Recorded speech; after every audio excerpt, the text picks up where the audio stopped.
big glow in the night sky is Atlanta Motor Speedway. 9th of 11 races in 1998 for the Pep Boys Indy Racing League. The first ever Atlanta 500 Classic presented by Pep Boys. This may well be the fastest and the smoothest track that these Indy cars have come to. Hi, everyone. Welcome to our TNN telecast. I'm Mike Joy, alongside the first over 200-mile-an-hour pole sitter in an Indy car here at Atlanta, Tom Sneva. The speeds here are just awesome. Well, they really are. The drivers feel, though, it's very easy to drive by themselves. But you put 28 of them out there together, burning methanol, and they're like missiles, cause a lot of turbulence. The guy that can work traffic without having to roll out of the throttle is the guy that's going to finish up front. Tom, a lot of the drivers we talk to say they expect 3-wide racing and that the draft will play a big part tonight. Well, the draft's going to be a big factor. They're going to gain 3, 4, maybe even 5 miles an hour. It makes it so they have to run 2, maybe 3 top gears in the gearbox. So the guys that guess the closest on that part is going to have an advantage. This is going to be a wild night and a fast one. All eyes will be on Kenny Breck. He's trying to become the first ever Pep Boys IRL driver to win 3 races in a row. Here, his number 14 is winning at Charlotte. For owner A.J. Foyt, he went on to win at Colorado Springs. He's also trying to notch the MCI Pep Boys $1 million bonus that a fan would also win if Breck goes on to win all 3 of the TNN televised races. It feels great, you know. It's a very nice price, obviously, you know, to be able to offer to the drivers in the league and to the fans. It doesn't change my goals or my way of driving or anything like that, but it's a very, very nice thing to be able to get if you can win them 3 races. But you gotta remember, it's hard to win those 3 races. Let's go to the front row and meet a driver who is qualified on the front row for every race he's started this year, with Ralph Shaheen. Billy Bode is starting on the pole for the 2nd race in a row. Now, that's not a surprise. He's had 4 of them in 1998. But he did bounce back from a broken femur in just 8.5 weeks, and that's impressive.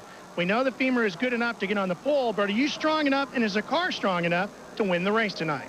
Well, that's A.J. Foyt and Cico Delar is definitely strong enough to win this race. You know, I feel great physically. I've been working real hard, got a lot of strength back in my legs, so I don't anticipate any problems. We'll be looking for the victory lane. Mike Joy, just like any racer, not only is Billy Bode fast in the car, but off the car. Look at this. This is a carbon fiber cane he's been using over those 8.5 weeks. Only weighs 1 ounce. Boy, that thing could double as a cigar holder in many parts of this country. That's high-tech stuff in IndyCar racing. Scott Sharp is the point leader by 2 over Kenny Breck. Now, when we left Colorado Springs, Tony Stewart was the point leader. But he and teammate Robbie Buell and car owner John Menard were each fined 15 points and $25,000 for rear wing violations on both of those cars. So Sharp now falls from the point lead. Or rather, Sharp has the point lead. Stewart has fallen off to 3rd place here. And as problems continue, who would have believed that Tony Stewart would be starting in the next to last row tonight? Vince Welch. From one problem to another, the motors have been the trouble for Tony Stewart and Team Menard this weekend. Stewart qualifying at just over 2:13, good for only 25th quickest on the grid. And Tony, you did run 2:20 in the final practice this afternoon. Is there any hope in moving up the field, or are you saddled with one tonight? Well, I mean, we're just going to have to ride what we got tonight. I mean, I wish I could say that we had some tricks up our sleeve and we could, you know, run up to the front, but you know, we're going to have to rely on some guys having some problems tonight, and we're going to have to just stay out of trouble and hope that we can finish this thing, and if we can stay on the lead lap, hopefully salvage the finish on this thing tonight. And you're also in the hunt for the points championship, so this is no time to have problems. No, I mean, we're kind of letting things slip away if we have a bad night tonight, so, you know, we are going to have 2 more races after Atlanta here, and, you know, we really can't afford to be having these problems right now, but, I mean, these guys behind me have all been working really hard, and, you know, they have not given up on me and not given up on the effort. I'm not going to give up on them tonight. I mean, I'm going to ride at 110%, and, you know, we'll just give it all we got tonight. This is the last full season in the Indy Racing League for Tony Stewart. He wants this championship, but it's going to be a tough way to go in the final 3 races. IndyCar racing attracts stars from many sports. Ravens quarterback Jim Harbaugh is here tonight. Greg LeMond, the Tour de France cycle winner, competed in the Formula 2000 event earlier this evening. And Evander Holyfield, heavyweight champion, here to help promote his September 19th fight in the Georgia Dome, decided he'd climb into Eddie Cheever's IndyCar. Well, deciding to and actually doing it are two different things. How would you like to be a mechanic on that team? And he was upset with the way the car was working. Would you rather have him driving for you or A.J. Foyt? It'd be a toss-up. Right. Evander's here to have a lot of fun and to wave the green flag for tonight's event. Let's go trackside with Ralph Shaheen. Well, to fire up these so powerful Pep Boy Indy Racing League machines, here is the chairman and CEO of Speedway Motorsports Incorporated, Mr. Bruton Smith. Gentlemen, start your engines.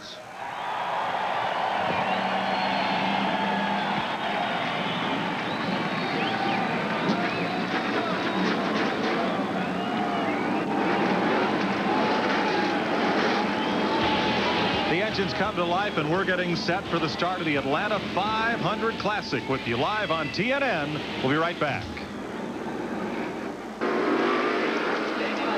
First pace lap is complete here at Atlanta Motor Speedway.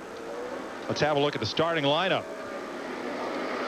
Billy Boat has his 5th career pole, and it's the 6th straight race. He started on the front row. And Jeff Ward, 4th consecutive front row start for him. Scott Sharp is the point leader. He won at Phoenix and Dover. And Scott Goodyear is 4th, his best effort of the year. Row 3, Mark Dismore, 4th straight start in the top 5. And Kenny Breck trying to win 3 in a row. Then Marco Greco, 3rd at Dover. And Stefan Gregoire, 4th in Colorado. Ari Lyondike, the 2-time Indy winner. And Davey Hamilton, who has 6 straight top 10s. Eddie Cheever, the Indy winner. And Buzz Calkins with 2 top 10s this year. He's back with a new car. Robbie Unser, 5th at Indy in his debut. And Andy Michner, the former USAC midget star. Raul Boisel, 8th at Phoenix. And Greg Ray, 2nd at Texas in June. John Paul Jr. finished 3rd here, the only driver to compete in 1983, the last IndyCar race at Atlanta. Buddy Lazier, the 96 Indy winner. Steve Knapp, Rookie of the Year at Indy. And Stan Waddles, who was in the top 10 at Texas. Robbie Buell, the runner-up at Colorado 2 weeks ago after taking a couple of races off. And Sam Schmidt, who has 2 top 10s this season. Then it's former USAC Sprint Car champ Brian Tyler and USAC Silver Crown grad Donnie Beechler. Way back in 25th, the defending IRL champ Tony Stewart, worst start in the league history for him. J.J. Yaley, 9th at Indy. Dr. Jack Miller, who got a top 10 in Charlotte. And Roberto Guerrero makes his 2nd start with the Price Cobb team. Buzz Calkins is in.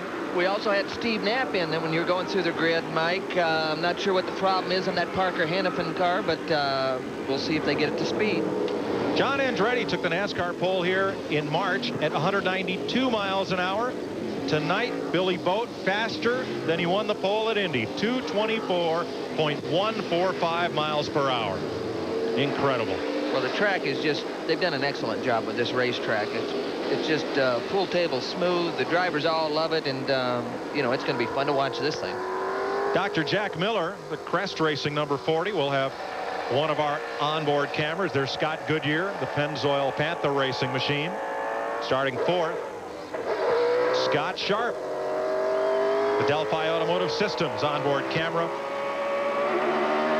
And Jeff Ward from the outside of the front row as they take the green flag at Atlanta. Boy, they're spread out pretty good. There's quite a bit of distance between the rows, but that usually makes a safer start. Well, they were spread out all the way back to turn 3. Tony Stewart has passed a car and begins his assault on the field from the back. You see, Scott Goodyear just got by Billy Boat, so Billy hasn't had that many good starts and restarts in the last few races, but once they get to the speed, it's a whole new deal. Riding with Scott Sharp, that's Billy Boat, the green car just ahead, the Conseco car of A.J. Foyt. Well, again, Boat starts in the front row, but didn't get off very well and got passed by a couple guys. That's Mark Dismore on the move. Diving in is Kenny Breck. Breck isn't wasting any time going to the front. No, Sharp is not so sharp in the early laps here. Well, again, those are guys that are running for a championship, so they have to be a little more conservative than some of these people.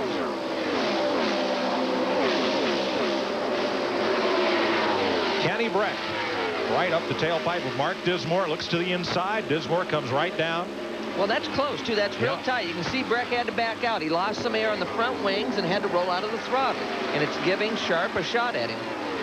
Shows how important momentum is here. When you're running flat out, if you lift, Sharp's right back to him. Well, just small lifts. If you get that nose tucked tight in behind a guy, you're going to lose the air in the front wings, and the car won't want to turn. You're going to have to roll out of the throttle. Further back, Tony Stewart's passed 3 cars Going to be pretty close. from 25th starting spot.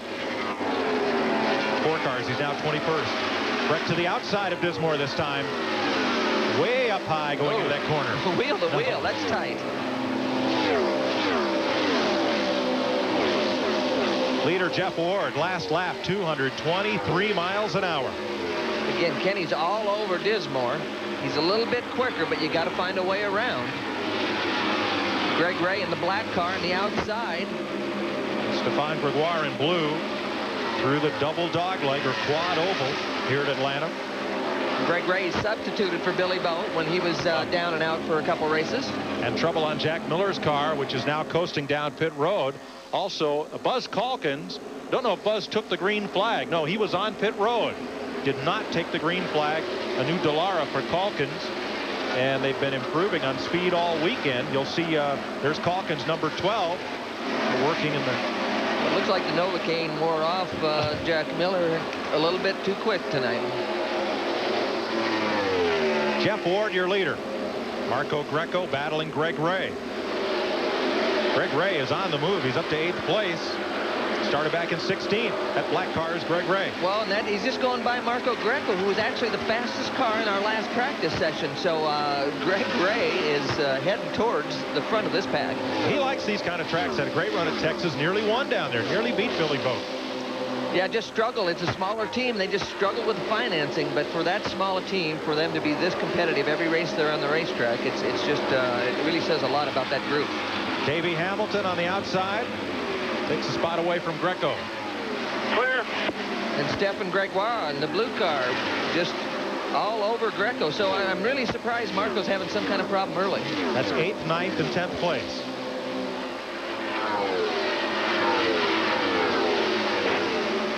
Greg Ray moving up on Scott Sharp. This is outside the back of Sharp's car.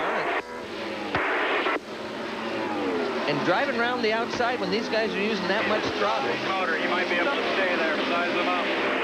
Clear. You can hear the spotters trying to let him know when he's clear of the traffic. Well, they're so important at a place like this where the track is so wide. Some drivers thought we'd have 3 wide racing tonight. Well, the spotters are important, but they've got to be so quick because things happen so fast when you're going 220 on a mile-and-a-half racetrack. Things happen in a hurry. For 7th place, Davey Hamilton outside of Scott Sharp. Makes the pass.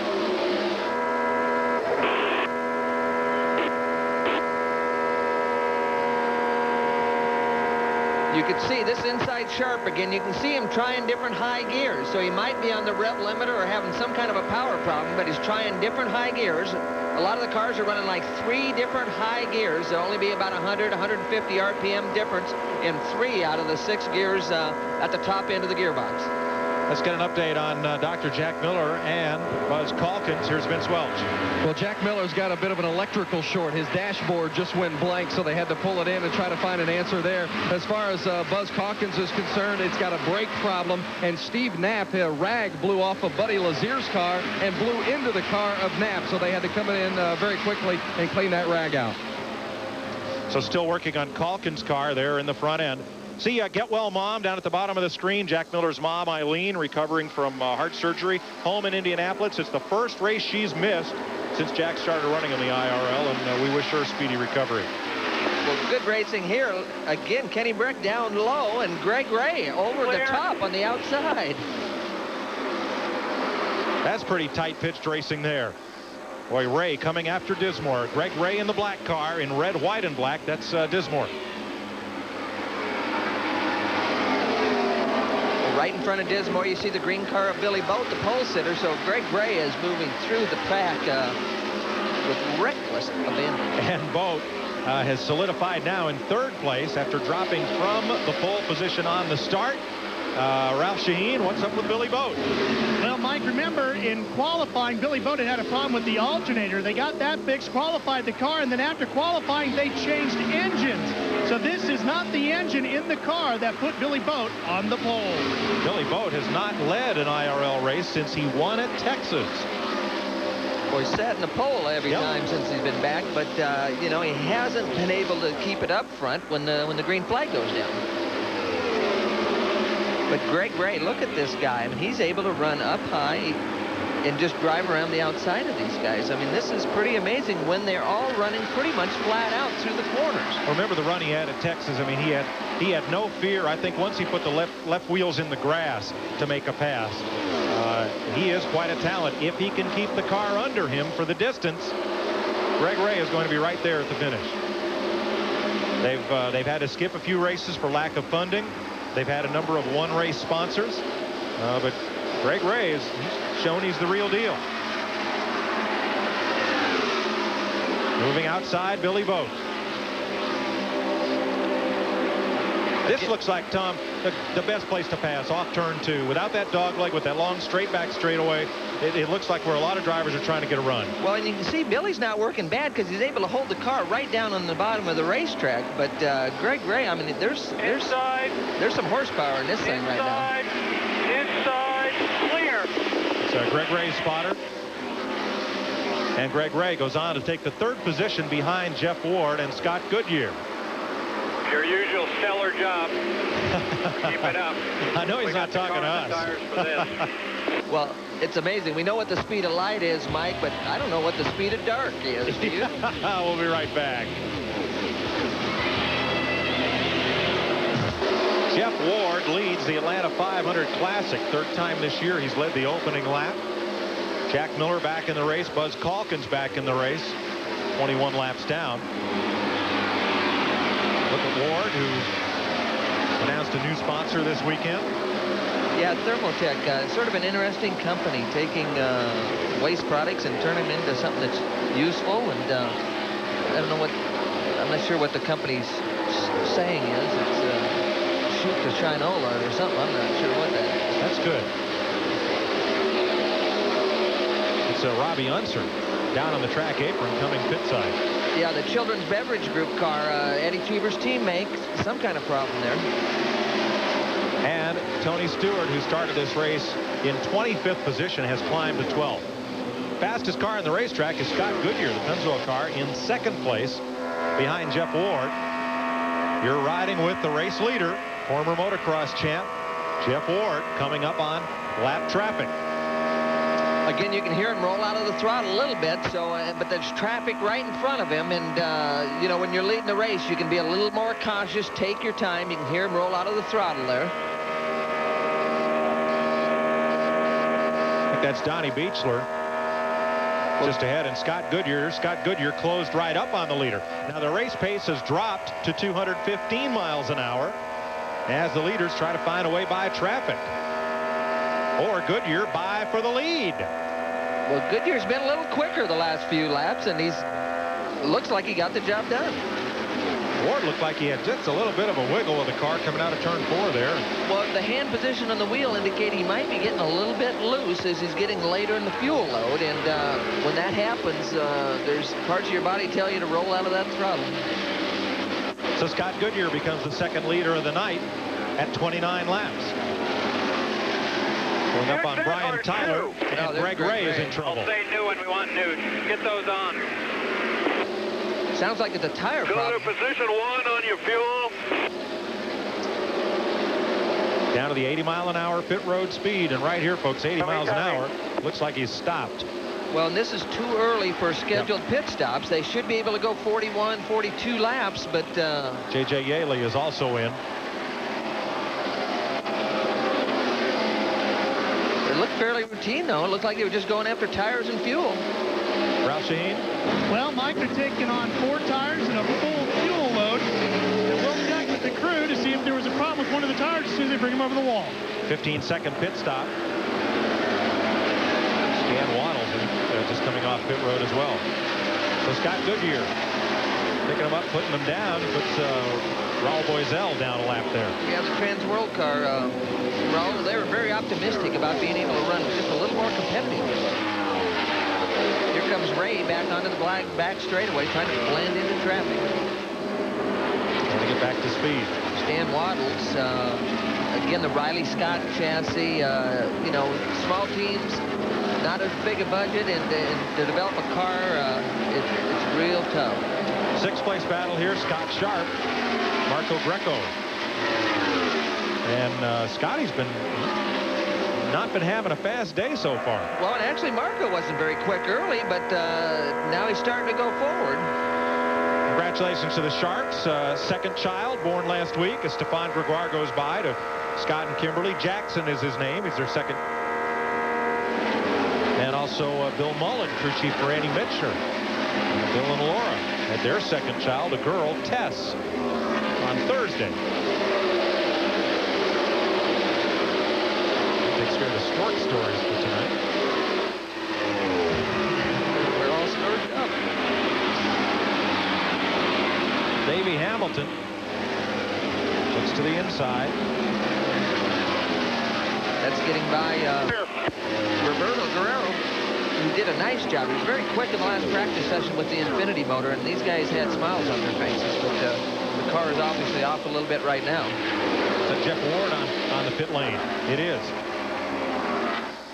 These guys are not getting the mileage that they were hoping for. I can see that. 28 laps for Greg Ray, and now we got the leader in, again, short of 40.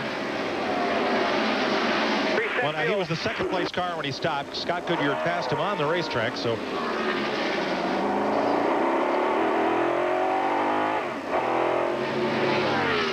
Jeff Ward accelerates back out. So Scott Goodyear, last lap, 218 miles an hour. He's completed 36 laps. Mark Dismore is second. Kenny Breck, trying to win 3 in a row, is third. Davey Hamilton's fourth. Marco Greco is fifth. Then Stefan Gregoire and Scott Sharp. Welcome back to Atlanta, where some early pit stops have shaken up the leaderboard. Scott Goodyear is the race leader. Here's Stefan Gregoire in the light blue. Blue Star batteries, number 77. Shown in fifth place. He's working on Raul Boisel. Boisel a lap down. Scott Goodyear the leader. Mark Dismore, Kenny Breck, Davey Hamilton, the top 5. And on pit road is Tony Stewart. Make it a half a turn. He had climbed to 10th place from 25th. Half a turn in. Or in a half a turn. You can see they're talking about probably a front wing adjustment. A half a turn is not a big adjustment, so the car, he must be happy with the way the car is handling. And Billy Boat, the pole sitter, is in. So Boat, who had been running in third for most of the night. Good stop by Stewart. They weren't in there long at all. 41 laps complete. And A.J. Foyt's crew goes to work on Billy Boat's car. Now 41 laps, Tom, this would be more like scheduled pit stop time. Yeah, they talked between 40 and 42 is what a lot of the guys, oh, a problem here with Boat. He killed the motor. And again. Now, I don't know if this is related to Billy's injury problems or not, but... or the electrical problem perhaps they've been having. Now he's away and sends a tire that had been laid out for one of the other cars for Kenny Breck. That's high-speed shuffleboard they're playing down there. Robbie Buell is in. One of the Menard cars, and here is Kenny Breck. Billy Boat's teammate. Here's Buell's stop being completed. Buell's actually moved up the pack nicely also, as well as Stewart. So Kenny Breck, Buddy Lazier is in. You can see on the front wings, they put quite a bit of front wing in the front of Breck's car. 13.5 second stop for Kenny Breck. Stefan Gregoire going back on the track after his stop. And the Hemmelgarn Delta Faucet machine. Trouble with the right rear there. It was a slow stop on the right rear. Had a problem, some kind of problem there. 14.2 seconds for Lazier. Mark Dismore is in the pit lane. These are all scheduled pit stops, the first ones of the night. And Eddie Cheever, the Indy 500 champion. The Rachel's car is coming in for more potato chips. Hold the salt. Vince Welch is there. Mark Dismore in the pits. He's had a little bit of a push, although the car has run well as he'd moved up to second place. Now they've got a problem. They have to put the car back up on the jack, and now they've got it down and away. But Dismore, a costly pit stop, and he finally gets away. But Mark Dismore, not the cleanest stop in the world. As we mentioned, they had a push, but it hadn't affected the car, the handling too badly as they moved up to second, but not the kind of pit stop that they wanted to have. Andy Michener is in, and so is Scott Sharp, the Pep Boys IRL point leader. That was Dismore had problems in the left rear, so we've had rear tire changers having a little bit of stress right now. Kenny Breck back up to speed. And let's get an update from Ralph. Well, Mike, the story with Kenny Breck is he had a bit of a push going on in that last run, so they dialed up some front wing for him. That should help take that push out. Steve Knapp makes a pit stop. And I think that's Donnie Beechler who just went through. Well, there's the leader in. There's Goodyear coming in. So he will surrender the lead to Marco Greco. Scott Goodyear in the Pennzoil Panther Racing entry. They've gotten good fuel mileage all year with the G-Force chassis, so 47 laps on a tank full. I believe that's first in class. No, Greco's not been in. you saw they gave a half a turn of front wing on both left and right front wing, so not a big change. Davey Hamilton makes his stop. And here's the race leader, Marco Greco, in the pit lane. 48 laps completed of 208. Davey going back on, so they had a nice stop. And this will complete the cycle through the first round of pit stops with Ari Lyondike coming down pit road. There's Marco Greco getting serviced. And here's Ari Lyondike. Now he's coming in just ahead of Greco, and that was almost a collision. Ralph? Well, Mike, it is pretty wild down here on this first round of stops. The car for Ari Lyondike is a little bit loose through the turns. Now they're planning on adding some front wing to the car to help get it better through the corners for him. There's the adjustment on the front wing. Well, they just keep turning. Well, I'm not sure if the one was going one way and the other guy was going the other, but I don't think they'd probably be adding front wing if it was loose. Jumping out is Robbie Unser. His car caught fire in the pit lane. There was fire from the engine compartment cover as they tried to service the car, and now you see Jack Miller's crew along with Unser's crew hosing it down. Well, Robbie, we saw him slow early, so they've got that problem corrected and some kind of malfunction. Well, we saw flames, and of course that's not indicative of a methanol fire. Must have been the fiberglass that the burning methanol set on fire. Vince? That was a fuel line problem for Robbie Unser. Interestingly enough, before the race, I was talking to him, and he poured some water down the front of his uniform, and he said it's going to be hot out there, but I don't think he had any idea it was going to be quite this hot. He definitely had the hot seat, and Robbie Unser was trying to get out of the car, and very quickly safety personnel came to his aid, but certainly not a good way for Robbie Unser. Let's see if I can get a quick word with Robbie. Robbie, exactly what happened? Did you have any indication out there on the track? We lost fuel pressure early on when I was behind Ari. That's why we're running so slow. We couldn't seem to get it up, so we brought the car and tried to fix it.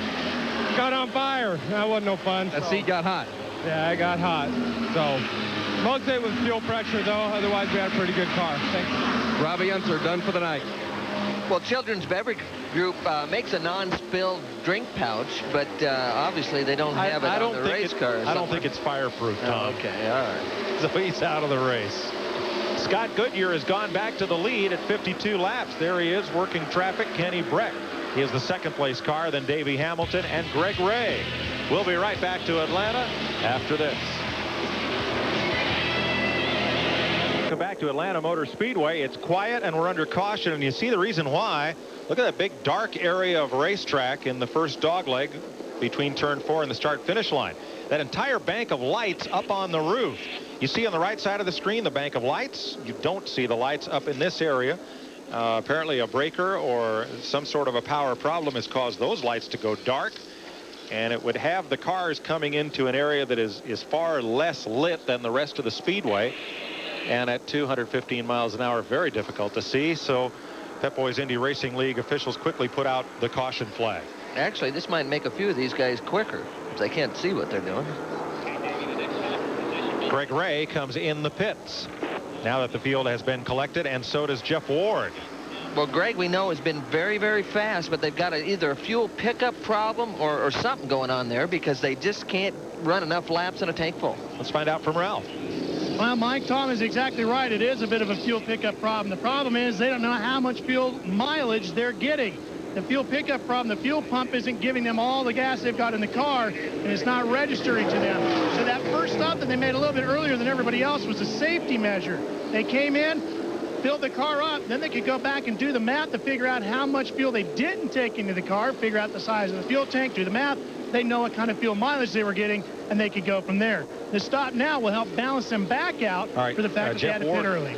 Excuse me, Ralph. Yes, Jeff Ward is back out after his pit stop, and the Indy Racing League officials have consulted with the drivers and with their crews, and the drivers are saying that the visibility is probably good enough to continue with this amount of light. I once did a short track race at Agawam, Massachusetts. This is gosh, 20 years ago, when somebody found the breaker for the whole amusement park and speedway, and in the middle of the modified feature turned off all the lights and all the electricity, and miraculously everybody came to a stop without anybody running over anybody.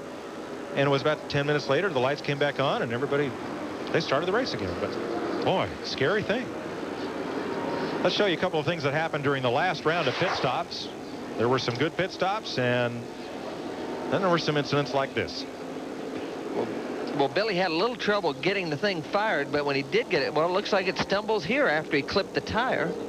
And here's Ari Leindyke trying to come in right in front of Marco Greco. How close is that shave? Well, you see, his crew guy was actually trying to get him to go, and Marco was pretty heads up, realizing that he really couldn't go at that time. And from Jack Miller's car, here's a look at Robbie Unser's inadvertent barbecue. Well, no marshmallows, but that'd do him in a hurry. You can see the flames over Bobby here, and there was a lot of fire there, a lot more than it looked like. What I liked there was quick work by not only Robbie's crew, but one of Eddie Cheever's crew and one of Jack Miller's crew were both there very, very quickly with fire extinguishers. Well, when it comes to safety, these guys all want to help each other out as much as they can. Marco Greco led 2 laps tonight, the first race he's led since New Hampshire in '97 when he led 34 laps from the pole, and Billy Boat's problems in the pits have dropped him off the lead lap. Here's Tony Stewart, now the 9th place car after starting 25th. Easy does it, easy does it. And J.J. Yaley with new colors and a new sponsor, Nextel. And Ralph is in Stewart's pit as J.J. fails to come out of the pits cleanly. Well, Mike, one of the problems when you start so far back, one way you can help yourself is maybe getting better fuel strategy. So that's what they did. They brought Tony Stewart down pit road, filled him up, topped him off. They're going to try to play the fuel game here tonight. Well, Tony's not only the IRL champion, but a NASCAR driver as well. And making that late stop for a splash on the last lap of caution is a familiar strategy in that form of racing. Well, and when you're in the mid of the pack or in the back of the pack, you don't lose that much track position, and you can maybe gain a few laps on the fuel situation. Except right here, you restart about a third of a lap down. We're back under green. And it is Scott Goodyear who has taken off from Kenny Breck and Davey Hamilton. Well, again, a little bit of a ragged restart. The pace car let him go, and Goodyear was able to get a little bit of a jump on the boys. Tony Stewart is more than a third of a lap, and J.J. Yaley fell off the pace down to the apron. Now he's getting going again. We got good racing here. We got the Blue Star battery car. Looks like he's got his batteries charged up, and Eddie Cheever right on the outside, trying to get around on the outside. 5th, make that 6th place battle, and right behind them, Scott Sharp. The 2 blue cars of Cheever and Gregoire. That's Gregoire on the immediate left. Well, Eddie finally got by down to the bottom, but here comes Sharp. Oh, this is a brand new race car. Scott Sharp, look at how he's knifing through traffic. Well, they've made the adjustments he needed, and it's definitely made it come to life. He's up to 6th place, chasing his teammate Mark Dismore. Ooh, slides up the racetrack and almost got into Guerrero. That surprised both of them. For whatever reason, Sharp's car jumped about a lane to the right, and Guerrero was right there.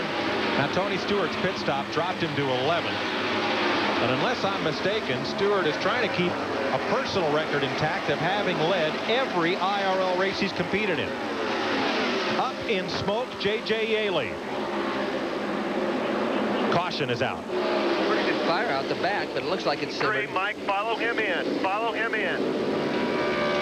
So Yaley will come to the pit road, and caution is out as he may have put some fluid down on the speedway. We're under caution at Atlanta. Scott Goodyear leads Kenny Breck, Davey Hamilton, Marco Greco, and Mark Dismore. We'll be right back. Jay Yaley. There's some Motor Madness fans, to be sure. And Vince Welch has caught up with him. JJ's been a tough weekend and culminates with the blown motor. Yeah, it has. You know, we just kind of struggled a little bit this whole week here. The engines have been down a little bit on horsepower, and, you know, we were just going to try to ride along here in this race, and, you know, unfortunately come up a little bit short, but the one-call car was looking for a good finish. The bank of lights that went out along the front straight, was that causing a problem as far as vision on the track? No, not really. You know, right now the racetrack's lit so brightly that that little spot down coming off of turn 4 didn't affect too much, so I think they'll get along pretty easy and have good vision. J.J. Yaley done for the night. Let's go up pit road to Ralph Shaheen. Keith Jones is a truck driver and left front tire changer for Panther Racing. Well, Keith was getting ready to come on down to Atlanta and bring the truck down, but he went out to start it up. It wouldn't fire up. Problem was, it had a CB radio antenna that melted. It had a soccer ball-sized hole underneath the truck put into the concrete, and all the electronics were blown out. Why? It was struck by lightning. And with his driver Scott Goodyear out front leading here in Atlanta, he's hoping lightning doesn't strike twice. Scott Goodyear is your leader at 66 laps. We're under caution. Kenny Breck, Davey Hamilton, Marco Greco, and Mark Dismore are the top 5. You're watching the Pep Boys Indy Racing League live on TNN. Welcome back to Atlanta Motor Speedway. 68 laps complete, under caution. Scott Goodyear the leader, Kenny Breck second. One thing I love about big league auto racing on TV, you can do something you can't do in any other sport. Tom? And fuel. Yeah, Davey Hamilton, Tom Sneeb in the booth. Tommy, go ahead. I think if we could see through that helmet, you'd have to have a smile on your face. Started 10th, running 3rd. How's it been out there? The car's really good right now. This is a fun race, I'll tell you what, you're just wide open the whole way around and try to get a friend out there and catch a little toe, and so far we've had a few, and we've got a great pit stop right there. I like pitting under green. My guys are the best in the pit, so hopefully we get a few more of those and go to the front. All right, good job, Davey. Good luck the rest of the way. I love this sport. Can you imagine talking to Mark McGuire in between pitches, or Sammy Sosa? You know, I don't know. It's pretty cool. It is. It's great stuff, and he sounds pretty relaxed. Yeah, he's I think not so. Too uptight. He's sort of just Good happy deal. to be there. All right, Tony Stewart started 25th. He's running 9th. Let's go to his pit and Ralph. Mike, I'm with Larry Curry, who is the team manager for Tony Stewart. Larry, you guys are doing something you don't normally do, racing up through the field. How's that going tonight? Well, the car's working pretty good. Our biggest concern is, I mean, the leader is getting incredible fuel mileage. He outran us on the first stop by about 8 laps, and that's going to be hard to handle if he can continue to do that all night long. Well, you made a splash and go. Is that to help combat that? Are you in good shape now? Exactly. We're trying to offset that a little bit on this next round, hopefully. All right, Mike, there's the story from Tony Stewart's pit. And let me clarify, Tony Stewart has led every IRL race this year, and 18 of the 21 events that have been held since the series began. Going into tonight's race, he has not led tonight, started 25th, and is running in 9th place. Well, the key here, we talked about it earlier, is fuel mileage. You know, some of these guys aren't getting what they had hoped for, and a lot of times it can be a big factor in the outcome. So there's a look at Stewart, who is running in 9th position. Going to go run in NASCAR for Joe Gibbs next year and compete in only one Pep Boys Indy Racing League event, that being the Indy 500. Eddie Cheever, the defending Indy 500 champion. He thinks a lot of the IRL coming deep into stock car country, and told us yesterday what he thinks the IRL has to offer to Atlanta. Atlanta's a great city. I mean, they just had the Olympics here. People understand sports. All their sports teams are very successful. Every time they have a NASCAR race down here, it's sold out. And there isn't an American in the world that doesn't know there's the 50th anniversary of NASCAR. So we're going right into an important market like Atlanta, and I think we'll be very successful. People are attracted to racing because of speed and excitement. I mean, when you talk about the IRL, you talk about speed and excitement. That's what we have. I mean, we are fast, and so they'll like it. So it's a good market for us to be in. Nice crowd on hand here tonight, and they're liking it. The speeds have been blinding. We're getting set for the restart. Boy, Scott Goodyear really pulls the trigger and jumps out ahead of the pack. Pace car hits pit road, and look at the lead that Goodyear has built up. Well, sometimes, again, Billy Boat on the restart, the start of the race, it just doesn't come to speed very quick. So we might get one of the guys in the pits to check with AJ and ask him what kind of problem Billy has on these restarts. Well, it wasn't just Billy. It was Kenny Breck, the second place car. Unless it was just Scott Goodyear taking off a lot sooner than Breck figured. Well, again, both Voigt cars, so I don't know if the gear spread coming up through the gears is a little bit off or what. Remember, Scott Goodyear jumped the restart in Indy in 1995 and paid dearly for it. Well, he's well out in front at 72 laps. Kenny Breck, there's Breck's car. In second, Davey Hamilton, we spoke to a moment ago, is in third. Marco Greco, Mark Dismore. Then it's Scott Sharp, Eddie Cheever, Buddy Lazier, Tony Stewart, and Jeff Ward. Also on the lead laps, Stefan Gregoire and Greg Ray. Well, there's Billy coming back to speed again. After a couple laps, he gets it going and starts closing the gaps. Could it be as simple a thing, Tom, as restarting in a higher gear, or just a different choice of gears in the box? Well, again, sometimes they're running 3 high gears, so they don't have so many to select as they come up through the gear ratio. So, you know, that could be part of the problem. Ooh, time. On the outside, Eddie Cheever, and at first I wasn't sure Dismore knew he was there. I'm sure he did, but he didn't leave him a whole lot of room. You're watching from Scott Sharp. There's Tony Stewart going by. 99 to control. Boy, Stewart's on a mission. Do I have permission to go over the white line to broom that oil dry? There's people in the pits trying to clean up stuff in the pit lane. IRL. Almost a touch there. Stewart almost got into Cheever. Stewart wiggled pretty severely and almost got Cheever. Stewart is flying. Last lap for Tony, 223 miles an hour. Still there. That's 2 miles an hour faster than the leader, and about 4 miles an hour faster than the cars he's racing with, from the top side to the low side. Well, again, that's in heavy traffic, so sometimes you can get a tow, and that'll help the speed, but he's having to weave through some of this traffic. Still there. Clear eye, clear eye. Good job, Tony. Keep taking, baby. Tony's guys, they've got the balance pretty close now. You can see him in the middle of the corner, able to use a lot of throttle and just drive by these guys. Sam Schmidt makes a pit stop and comes back on the speedway. So Stewart is up to 4th place. P4, Tony, P4. Like we said, P4, position 4.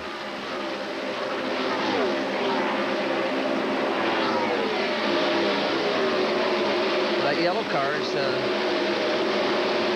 that Ward or Knapp? I can't tell. Gosh, suddenly, folks, there's a spate of yellow cars in the IRL, and a couple of them are real difficult to tell apart from a distance. I think actually it was Steve Knapp and Parker Hannafin car, and doing a great job out there. Now that was Knapp, who is in 19th position. There's Eddie Cheever pulling down to the bottom side in the blue car, blue and black. Now he comes right up on Mark Dismore. That's the 6th and 7th place car. There is second, Kenny Breck. Ralph's in his pit. Mike, John King is the crew chief for Kenny Breck.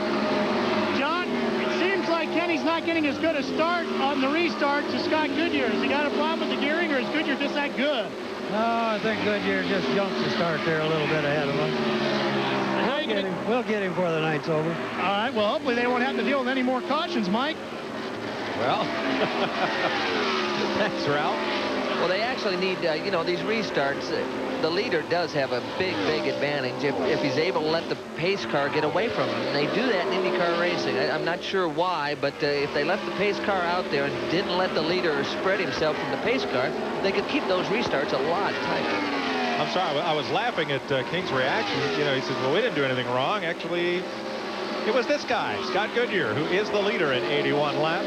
His last lap, 221 miles an hour. Kenny Breck in second, Davey Hamilton third. Tony Stewart is up for 4th.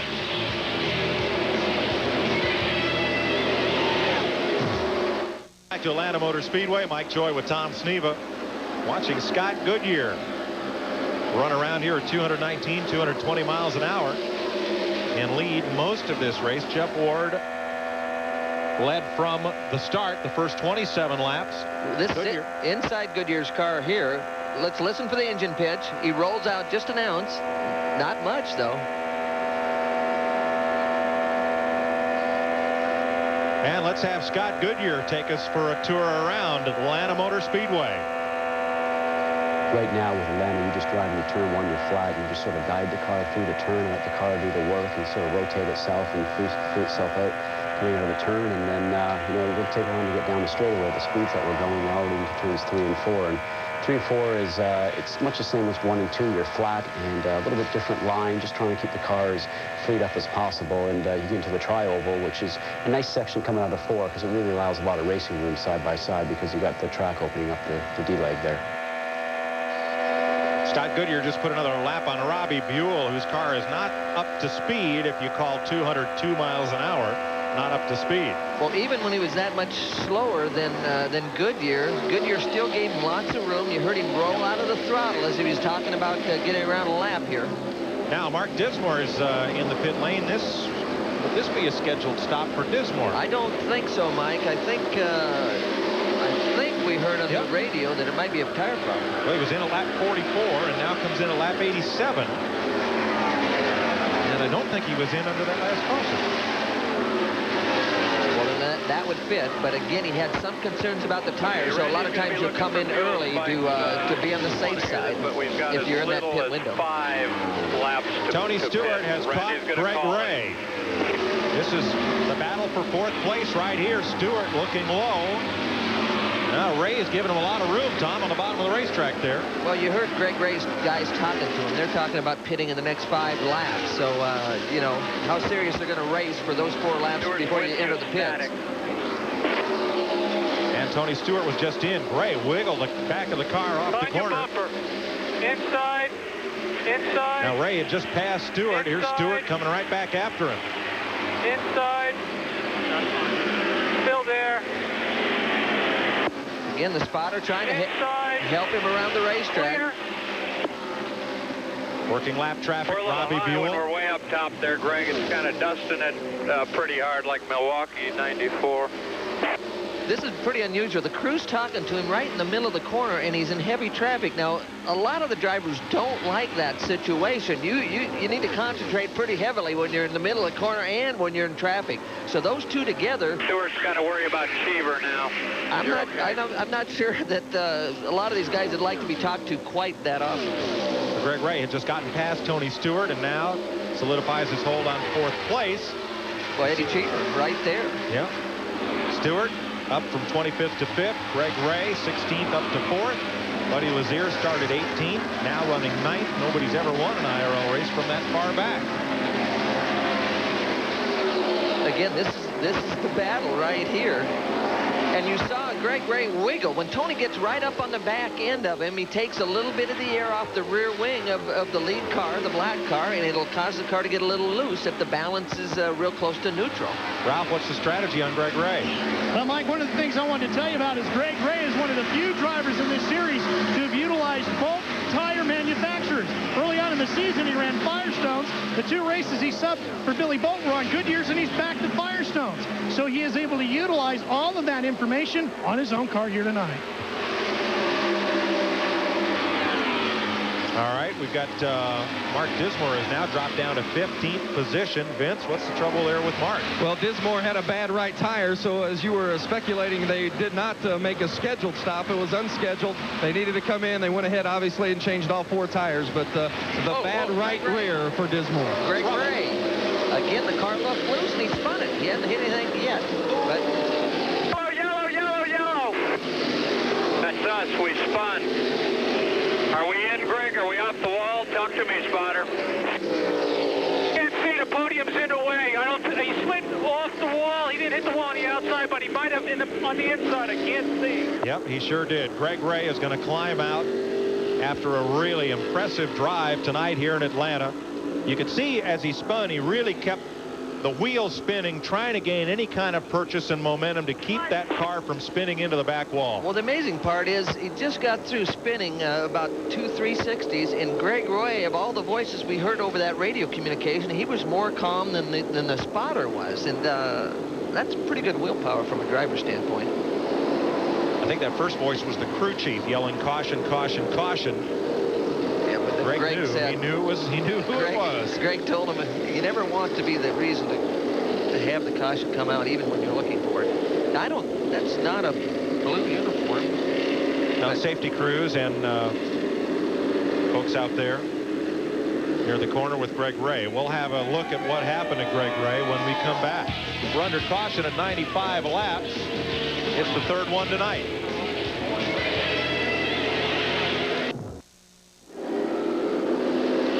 The caution is out for Greg Ray's wreck. That's Ray on the wrecker, and another car has just pounded the wall exiting the pit. John Paul Jr. in the Visionaire, Brian Heating and Cooling number 10, coming out of turn 2. I guess it just come out of the pits, and he just slammed the wall hard.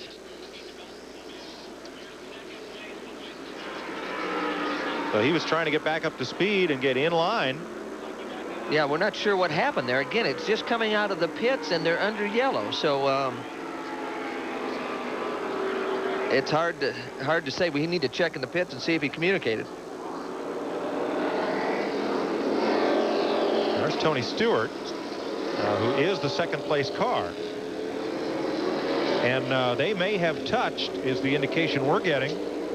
Well, 4 or 5 of them came out of the pits all together when we were at break, and so it was pretty good racing coming out of the pits. He was just outside Tony Stewart coming out of the pits. Well, actually, Davey Hamilton came in third and left.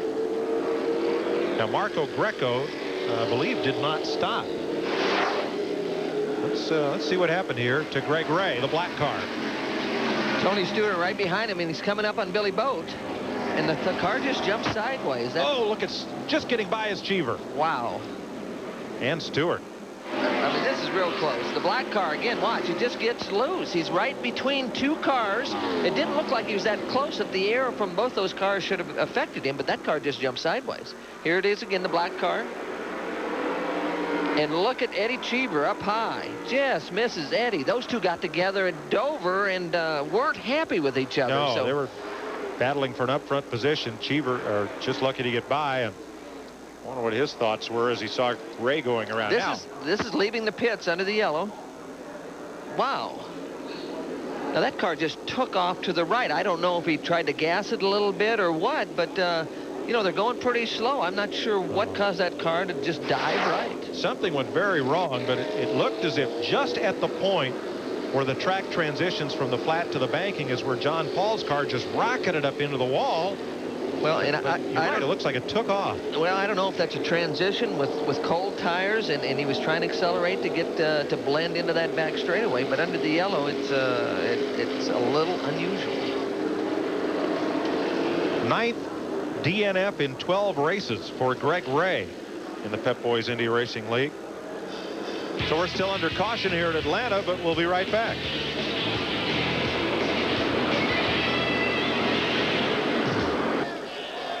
Welcome back to Atlanta Motor Speedway for TNN's coverage of the Pep Boys Indy Racing League.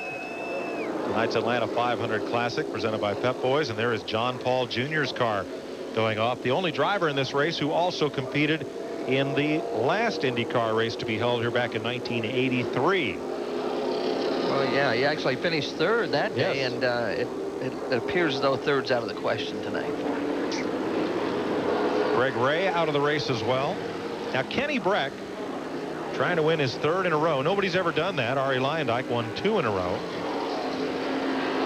Breck pitted moments before Greg Ray spun, and Kenny Breck lost a lap pitting. So now during this caution flag, the power team car has stayed out on the racetrack. So technically he is the last car on the lead lap right now, positioned just behind the safety car. Well, what makes this pretty interesting is Breck won the last race that these guys had by having better fuel mileage and not having to stop late in the race. Now he gets caught with the yellow situation. He couldn't stretch the fuel. He had to pit, and I'm not sure if that was fuel or they were trying to make an adjustment on the car. And maybe Ralph or Vince, who's down there, that can talk with AJ and find out why they pitted. Well, don't forget the MCI, Pep Boys $1 million bonus. which was posted for any driver who could win the 3 televised races, and a fan will split it. And there's how you can enter that sweepstakes. Kenny Breck, of course, is the only driver eligible because of his win at Charlotte.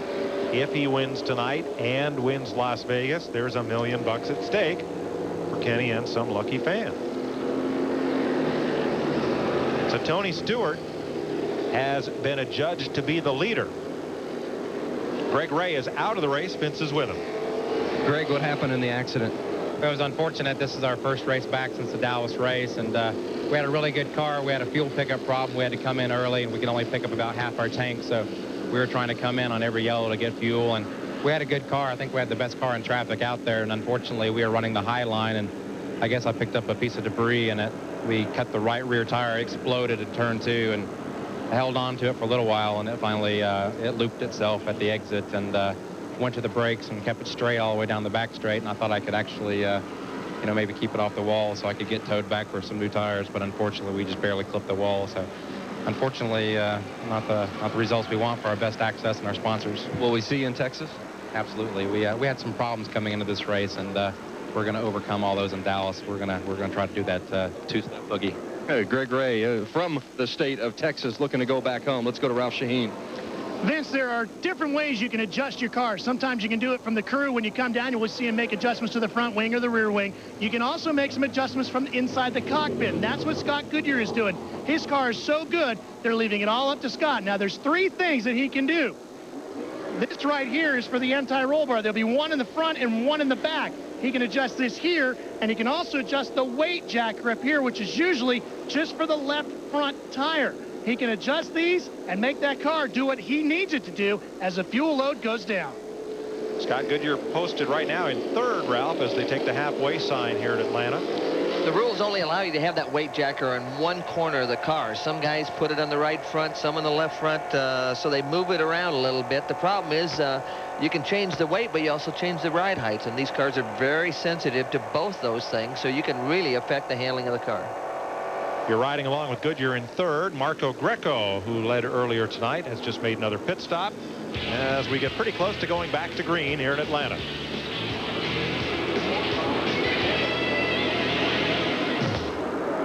As we mentioned, Kenny Breck is on the tail end of the lead lap. He had pitted just prior to the caution coming out. Ralph? Okay, well, Mike, I'm down here with A.J. Foyt. He's on the radio. A.J., you guys had to bring Kenny Breck down just before the yellow came out. Is there a handling problem? No, we were just scheduled for a stop, but we're getting ready to go green. I'll talk to you in a minute. Okay. A.J., he's focused. He's ready to go. A.J. sat on the pole for the first IndyCar race ever held here. And he told me yesterday that he led most of the day, and then something broke. And he's sliding down the track, and he says, here comes Jim Hurtubise and that big old Novi. And that thing was so big, it looked like a Greyhound bus bearing down on me, and that was the end of that. Well, now it's AJ that looks like a Novi. Oh, jeez. Johnny Rutherford went on to win that race. Under the lights in Atlanta. We're just past halfway. Tony Stewart has come from 25th starting spot to the lead. Here's Vince. Well, the banking here at the Atlanta Motor Speedway provides for some exciting racing in the corners, but it turned out to be the thing that did in John Paul. John, explain the situation. Well, we were running 220-mile-an-hour laps that whole segment before that with Kenny Breck trying to get a lap back. We only had 3 gears. The 2nd, 4th, and 6th gear weren't there, so I was coming out of the pits on that one yellow trying to determine my position beside Stewart, and went up on the banking in 1st gear, which is the only gear I really had. And the transition was such, it just spun the thing right around. It just caught me off guard. Cold tires, it was just my own fault. Disappointed John Paul, but the best news of all, he's fine. He'll be back in Texas. Tough break tonight for a very talented driver. We are back under green. Good racing there. You saw Scott Sharp there in the yellow and red car, about 3 wide in the middle of the corner. Now, Scott has been fast on each of these last 2 restarts. 100 laps to go. Sharp moves up to 5th place. Buddy Lazier in the blue car right behind Davey Hamilton trying to make a move, and here comes Sharp. And you can see right there Lazier in the blue car. You see that thing wiggle as they came off the corner? And Sharp moves past Lazier. That is for position. That's 4th place. Well, again, we've lost there's Lazier again, but Lazier had Billy Boat right in his tail end as Sharp was going around the outside, and Buddy just had to roll out of the throttle because it loosened him up so bad. Now Billy Boat is posted in 11th, 1 lap back of the lead. Up front, Tony Stewart. Hard to believe where he qualified, but not an unfamiliar position for Stewart. In the lead and about to lose it. Look at Goodyear underneath. Just drives right by. Scott Goodyear 219.2 the last lap. Stewart 217.1. Well, again, the draft is a big thing. They're out there clear, so actually the guy in second spot has really probably got the advantage. So Scott Goodyear goes back to the lead where he has been most of this evening. We can see Davey Hamilton, the middle of those 5 cars right there. Again, right in 3rd spot, having a great day with his Reeboks. And Kenny Breck has dropped back in that pack, so he is now 1 lap down. As a result of the pit stop made just prior to Greg Ray's spin and collision with the inside wall. Scott Goodyear's now led 70 of the 112 laps. Well, he's been up front all day, but it looks like Davey might have a little bit for Stewart right here. He's closed that gap and is all over the gearbox of that thing. That's Idaho's Davey Hamilton. Right back of Stewart. Stewart's trying to become the driver who has come the farthest to win in the history of the Indy Racing League. You can see Sharp now got a little bit of run on Davey underneath right there. This is inside Sharp's car. Got one looking inside. He's there, Tony. He's there. There goes Scott Sharp. Tuck him behind him now. Well, again, that might be the draft that Sharp was able to catch. Let those guys break wind for him, and he just drove by him. Sharp has been very fast on new tires. Eddie Cheever won this year's Indy 500 from 17th starting spot. Stewart tonight started 25th. He outqualified 3 cars, 2 of which did not take time. Well, again, this is outside the back of Sharp's car, looking back at Stewart. A couple of sparks there up in the corner. Well, they run the cars real low, and obviously when they have a full tank of fuel, you're going to be able to get them right down on the surface because that's where they stick the best. Battle for second place. The point leader and the man who left the last race as the point leader and had 15 of those points taken away for an illegal rear wing, as did his teammate Robbie Buell. So, well, that illegal's in the eyes of the beholder. You know, these guys, they stretch the rules from time to time and trying to get all they can out of these race cars. So Stewart trying to fight back into the point lead and into victory lane.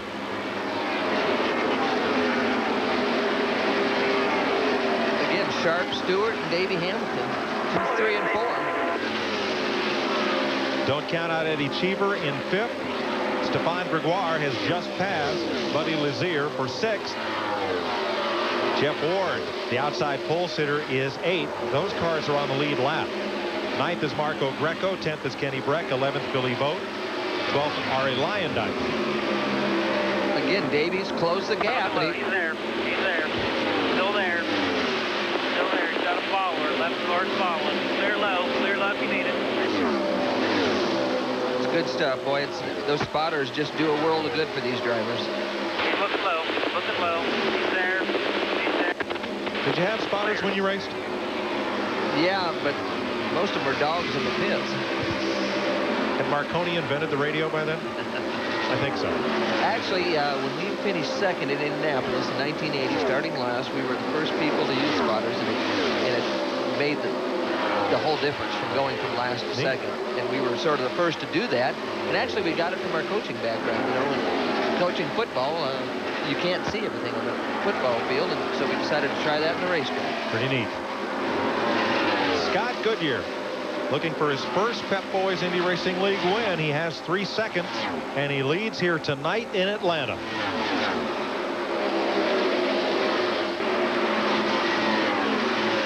Welcome back to TNN Motorsports coverage of the Pep Boys Indy Racing League. Tonight's Atlanta 500 Classic. And showing Kenny Breck still on the tail end of the lead lap, but about a football field ahead of Scott Goodyear. So my mistake, he had not fallen back into that pack. He is still out in front of Scott Goodyear, and Kenny Breck is lapping faster than the race leader last time by. Scott Sharp, second in the race, first in the points, and we asked Scott about the closeness of this points battle. Chip has been as much about reliability as it has been speed, and now with it's a strong 4-car race and could easily turn into a 6 or 7-car race. It's going to be the guy that gets out of these next 3 races looking the best. So you really almost got to look at it as a 3-race season, and certainly you need to finish. You dump a race, and you're probably not a chance you're going to be in the championship. But at the same time, you can't afford to let the guy ahead of you or behind you win the race, because it's 10 points. So I mean, if you can win, you got to go for it. It's a delicate balance. Scott Sharp, point leader and new dad for the second time. Well, he talked about the delicate balance, and these are good theories before the green flag goes down, but once that green flag goes down, sometimes they forget some of these theories and balances. And he's got to hold off Davey Hamilton. Here comes Hamilton looking on the outside. They work underneath Robbie Buell. We're hearing Sharp's engine. You could hear him just breathe out in the corner, just announced. Now let's check with Vince. Scott Sharp not only is a brand new dad, but he has a brand new contract in tow as well. Team owner Tom Kelly announced today that he has signed not only Scott Sharp, but also Mark Dismore to contracts with the team through the year 2000. Kelly saying he's got the 2 drivers he wants. He wants to show stability in his team and also confidence to his sponsors that they believe that the Pep Boys Indy Racing League is the way to go. So owner Tom Kelly with drivers in full through the year 2000 with Scott Sharp and Mark Dismore. You had to look at Tom Kelly there and Tom Sneva. What a tremendous performance for a brand new race team this year. Well, they've done just a tremendous job, and they've had the budget, but they've hired the right people. And a lot of times you see a lot of teams out there that have the money, but if they don't put the right people in the right spots and can get them to gel with each other, then it's all for naught. So Scott Sharp would leave here with a 15-point lead over Tony Stewart and 20 points over Kenny Breck if positions do not change. One car was slow on the inside. Was that Breck? No, I think it was Brian Tyler. Yeah, here's Breck right past the start-finish line. So that was Tyler off the pace. He had just come out of the pits and apparently is headed back there. Again, Davey Hamilton right on the gearbox of Sharp. He's been able to close the gap a couple times, but hadn't been able to get around.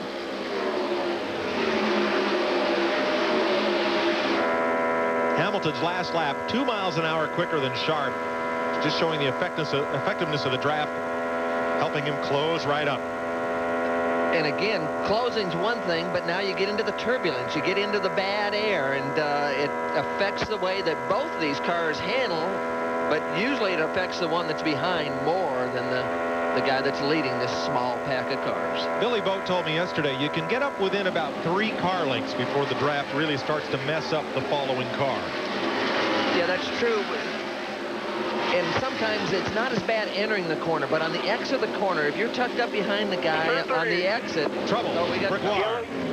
Now a lap ago, Stefan Gregoire came past start-finish 3 abreast, racing 2 other cars. Left side contact. He slid low on the track. And he has knocked the left front corner in turn 3 off the Blue Star battery special. You see Stefan moving around in the car. He is okay. He had a fine lead lap run going. Don't know if there was contact with another car or not. He brings out the 4th caution flag of the night here at Atlanta. And one thing that we were a little worried about coming to a track this fast, but every incident tonight we have seen the driver climb out of the car and walk away. Well, that's great. It's not a blue dress, it's a blue uniform, but I don't think we're going to need DNA test to figure out what kind of stain that might be on it. Kenny Breck stays on the lead lap with this caution flag. Here's what happened to Stefan in front of Buddy Lazier. Lazier right on his tail. Again, both cars are affected handling-wise. Lazier underneath. Oh, he just got out of the throttle. Did he get up in the marbles? Well, he got out of the throttle, so I think he felt something was wrong with the car anyway, and he rolled out of the throttle, and he was up high. So I'm not sure which happened first, but he definitely got out of the throttle to let Lazier go, and I think he probably sensed there was a problem. There's a report on the radio. Well, let's follow up with Vince. He had Buddy Lazier down underneath him, so Gregoire tried to go up a little high, and when he did, he got up in those marbles and just lost it. He didn't make contact with anyone, but he was a little fearful of Lazier being down underneath. To get a little more room, he went up top. That's where he got into the tough part of the racetrack. And as you know, Tom, when you get up into the marbles, especially at a place like this doing those kind of speeds, you're going to have trouble.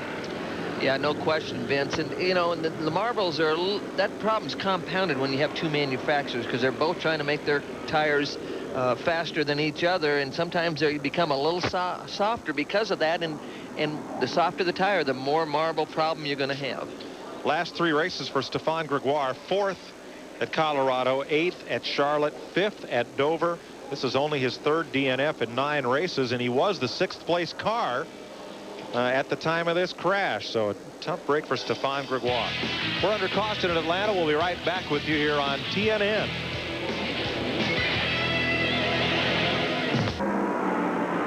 Welcome back to Atlanta, where Scott Sharp pulled out of the pits and his car stalled. They've had to push it about a dozen pit stalls back up the lane. Well, and he has lost a lap. That's a tough break. There was a lot of congestion in the pits when he came in. Greco was in there sort of crossways, and you know, he got out of the pit, but then the thing died. Yeah, Greco was further down the pit lane and came in, and there's Marco Greco minus the front left wing. He angle parked his car in the pit instead of parallel parking it, having trouble getting into his pit stall, and may have knocked that left front wing off it. You know, that parallel parking can be tough sometimes. Yeah. Now here's Greco back in there. You see in raw carbon fiber a brand new nose for Marco Greco. It took them a while to find that thing. They didn't have one themselves, so they had to go up and down the pit lane to try to find a nose to solve this little problem. Put the little cam lock screws back in that hold that nose on, and Vince is there. Scott Sharp, now they've taken the cowling off, and you can see the frustration in Scott's eyes. David Cripps, the team manager. What's wrong, David? Well, we didn't anticipate this problem happening. We just came into the pits. Everything was fine. It was just a routine stop. We went to leave the pits. We had absolutely no gears. I mean, it's a shame. We just got the Delphi MCI car running well, and we can't find any gears at all right now. Sharp was running towards the front all night, and this is certainly not a way to get towards the championship. Yeah, this is certainly something we didn't need to happen right now. We're just going to have to work around it. Certainly not a way to keep the point lead. Buddy Lazier has climbed from his car. The Delta Fawcett Hemmelgarn entry. Buddy just lit up the pit lane with a smoke show coming out of the pits. Came around, made 1 lap, has come to a halt. Mechanics continue to work on the car. But it looks like they're working on it to load it up. Well, this is 2 of the contenders going out simultaneously. And 2 cars that had a chance. In Sharp's case, a strong chance to win this race tonight. Well, not only win the race, but the championship now obviously is a big concern for the Kelly team. So there is Scott Sharp out of the car. Pretty frustrating. You know, you work real hard to get the thing balanced and run at the front of the pack, and then have a mechanical problem. That's one of the toughest things for the driver to accept. And Ralph, I guess you had a little jam up down at your end of pit road as well. You know, Mike, this is a pretty wide pit lane here at Atlanta Motor Speedway, but it's been awfully tricky for everybody getting out of their pit stalls. Here's Scott Goodyear. Watch the crew is all done. Kevin Blanche waving him out. Hamilton pulling out, and here comes Marco Greco. And then you still got Kenny Brack. You had 3-4 cars there, all fighting to get in and out of their pit stalls. The lead guys going out had a good time getting out. The one who really had the problem was Greco. He ended up parked at an angle. Buddy Lazier has climbed from his car. Vince is with him. It's a long race, still 70 laps left, and Buddy Lazier felt good about his position on the racetrack, but now you're in and out of the car. What's the deal? I don't know. It sounded like there was a tin can on a spindle hitting, and we lost oil pressure, so we're done for the night. Disappointing because there's still, like you say, 70, 80 laps left, and I think we're in a really good position to attack. It's an amazingly fast racetrack. We're out there racing wide open lap after lap. It's a lot of fun. First DNF for Buddy Lazier since Texas in June. Let's show you what happened to Gregoire, the light blue car. on the outside. He moves, or Lazier's got to run underneath. You can see that, and I don't know if you could see if that was a shadow or something coming off that tire, but I still think there's more than just marbles that caused this problem. Looked as if something flew off the right side of the car, and it could have been that right rear. Is it down already? Oh, yeah, it's blistered. Oh, yeah. Oh, it's down. It's down way early. So a right rear tire. I'm getting good at guessing on these things. Sent Stefan Gregoire into the wall for the latest caution. So Davey Hamilton is the new leader.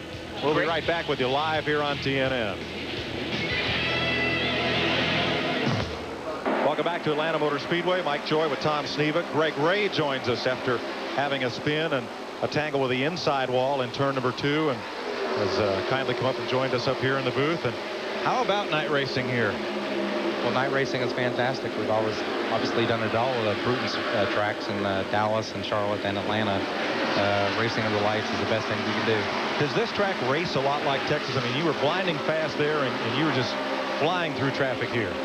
Well, the tracks are very similar. They're a mile and a half, and they're 24 to 26 degrees of banking, and they are a little bit different, but they are very, very similar. The setups are the same, and certainly the driving style is the same. And where the grip is a little bit different, but you know, we certainly had a great car tonight. We got some pretty good racing going on here. Billy Boat, and that's Stewart down on the grass inside Billy, but Billy had a big wiggle a second ago as Greg was talking. You heard Stewart. Billy sort of took the air out of Stewart's car, and Stewart had to really roll out of the throttle right there. But good racing here. We got about 8 cars just battling each other. Now here's Jeff Ward right in there. He's 4th, Stewart's 3rd. Scott Goodyear is 2nd, all yellow cars. Kenny Breck, the white car on the inside. Now he's the 2nd place car. Remember, with the caution flag, he got to come all the way around. Stay on the lead lap. We're on board with Jeff Ward right here. He led early. We hadn't heard much about him through the midsection of the race, but he's right there, right on the right rear of Goodyear. And Jeff Ward makes the pass to pick up 3rd place. 3 wide going off into that corner. Eddie Cheever split the yellow cars. Wow. That's Cheever in teal.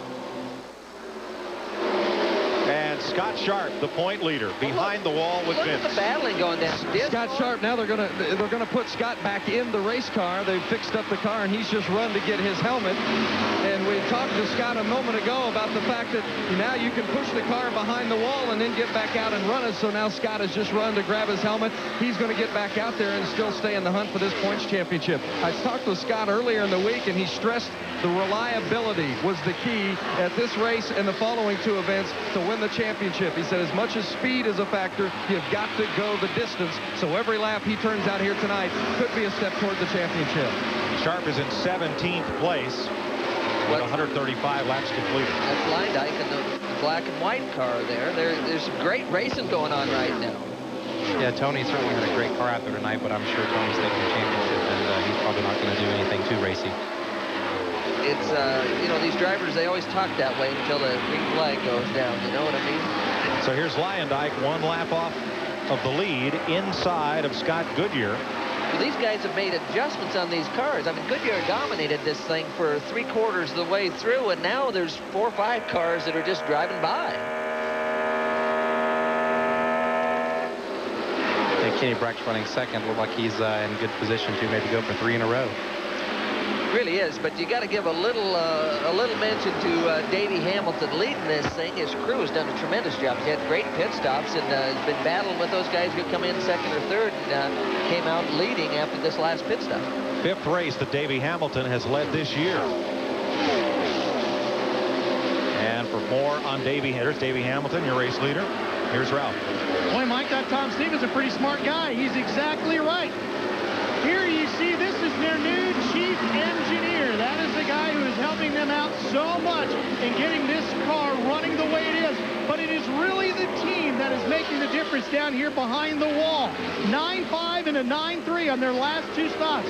Every time they've come down and made a pit stop, they picked up spots off the pit road. And that is exactly what you need to put your driver in a position to win. And this crew has done it here tonight.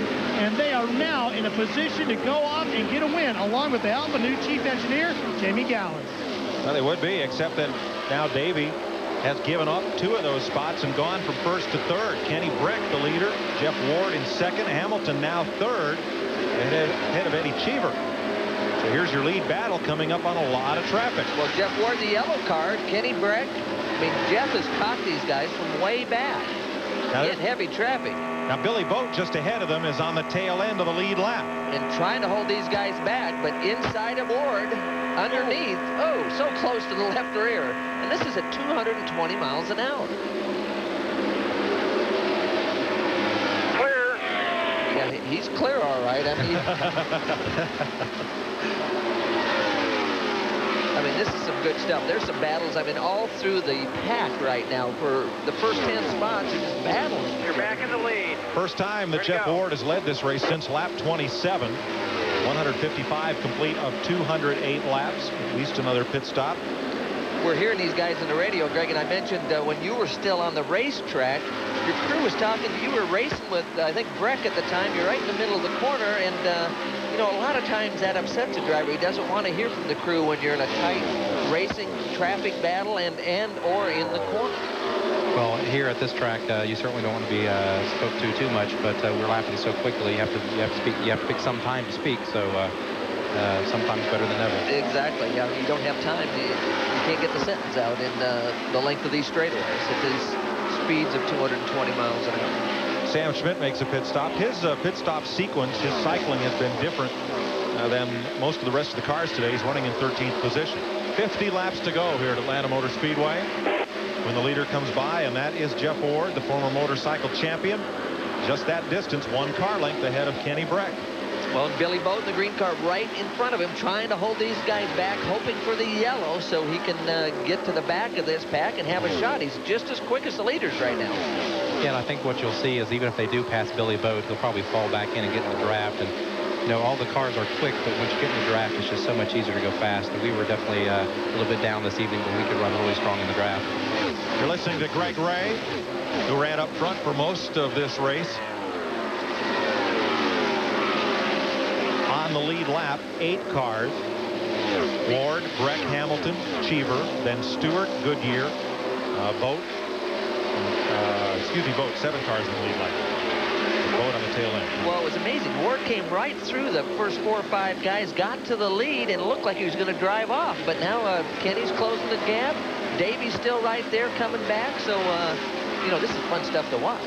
Well, the only car right now that's lapping faster than Jeff Ward is Billy Boat at the head of that train. And that's the hardest he's had to race all night, to try to stay and keep that green car on the tail end of the lead lap. Again, this is Marco Greco, who's been one of the quicker cars, but had the nose problem, made those adjustments, and now it's causing Billy a little bit of stress. Yeah, Marco's going to go 2 laps down here to the lead. Look at Kenny looking underneath. Now it's Davey down on the bottom of the racetrack. Yeah, he's going to split him. Clear. Oh, good move by Davey Hamilton. Again, traffic's real important. Greg, as you know, playing the traffic is a big part of the driver's job out there. I'll tell you what, it looks like Breck just barely came off the throttle. That's all Davey needed to just go inside and take that spot. And here's Eddie Cheever running in 4th, not that far off the lead. There's Cheever's teal-colored car. He's actually one of the quickest cars on the racetrack. Eddie, he's been up and down all night, but right now he's as quick as anybody. For more on Cheever, here's Vince.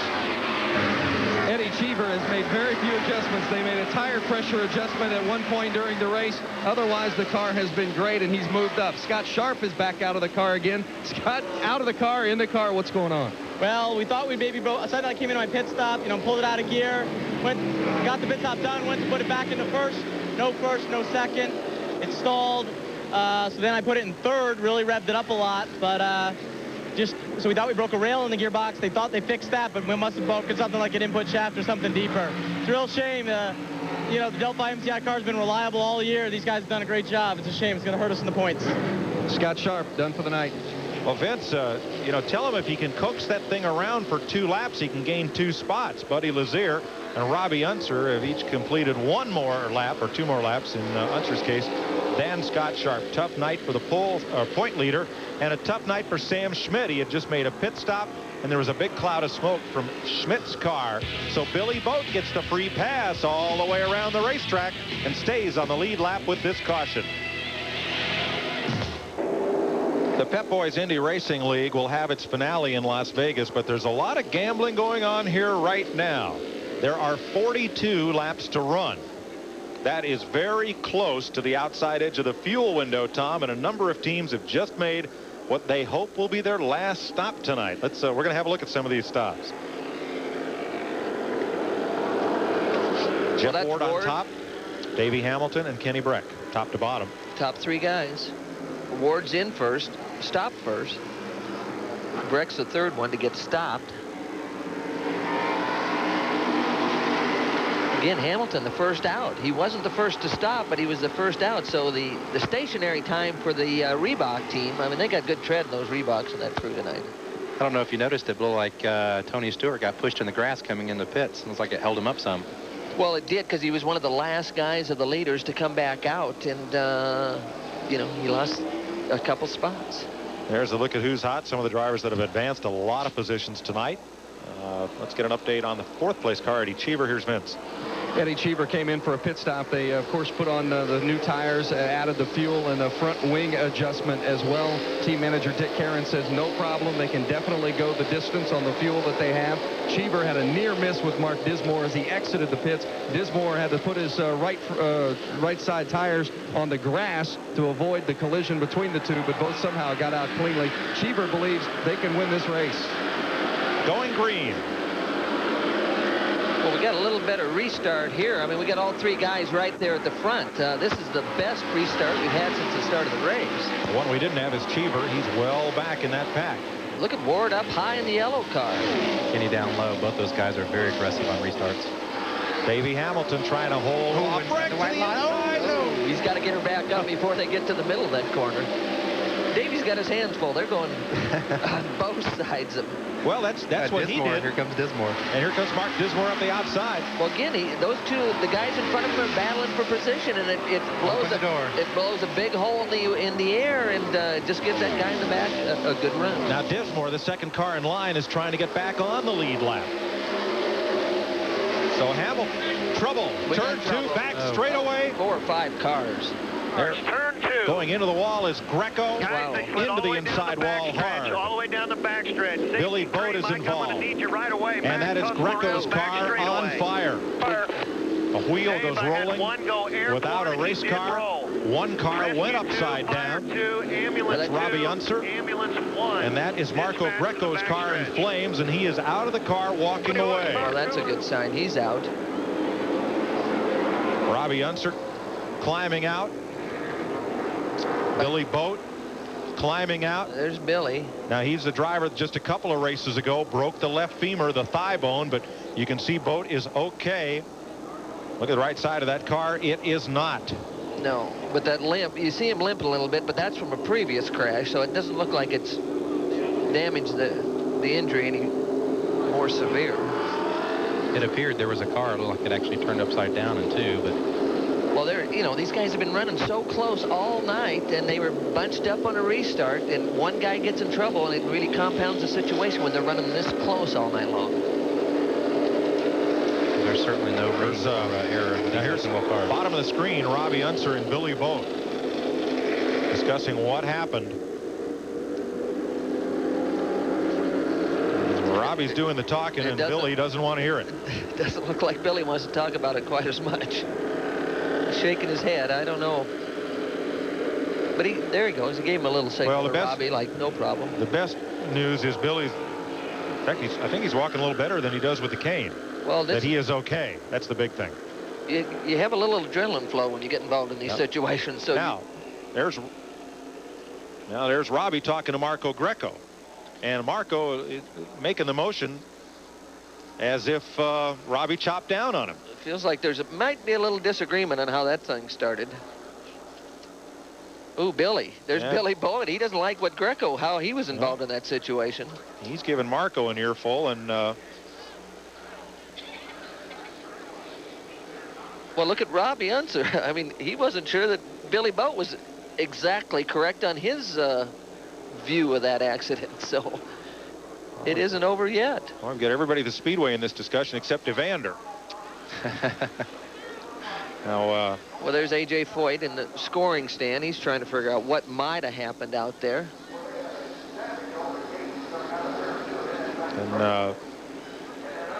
And again, varying views on what happened among the three drivers involved. Robbie Unser, Billy Boat, Marco Greco, all three are okay. That's Robbie Unser in the yellow. And it's possible that Steve Knapp was involved. That car has not come around the Speedway.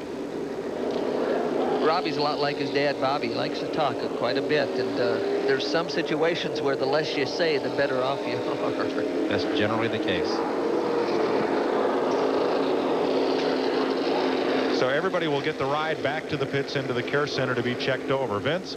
Down here with Dane Hart, chief mechanic for Robbie Unser. Dane, did you get some communication on the radio with Robbie as to maybe what might have occurred out there? Yeah, well, I guess it wasn't Team Cheever's night, especially for Eddie, for Robbie. Eddie's having a good race. Robbie just got caught up in some traffic. You know, we went 20 laps down because of a fuel problem. I guess it's just not our night. Did Robbie give any indication as to whether he got caught up in it or maybe someone came into him, how it occurred? Well, he came on the radio and said there was an accident in front of him and he just couldn't avoid it. And, you know, when you're having a bad night, it's just racing, I guess. Not Robbie Unser's night tonight. Let's see if the car owner, Eddie Cheever, has a better finish. Well, folks, we'll let you make up your own minds. Let's show you what happened. That's Billy Boat in the green car trying to get around the outside of Greco. Oh, and he just doesn't clear him. They touch wheels, and look at it, vault Greco into the air.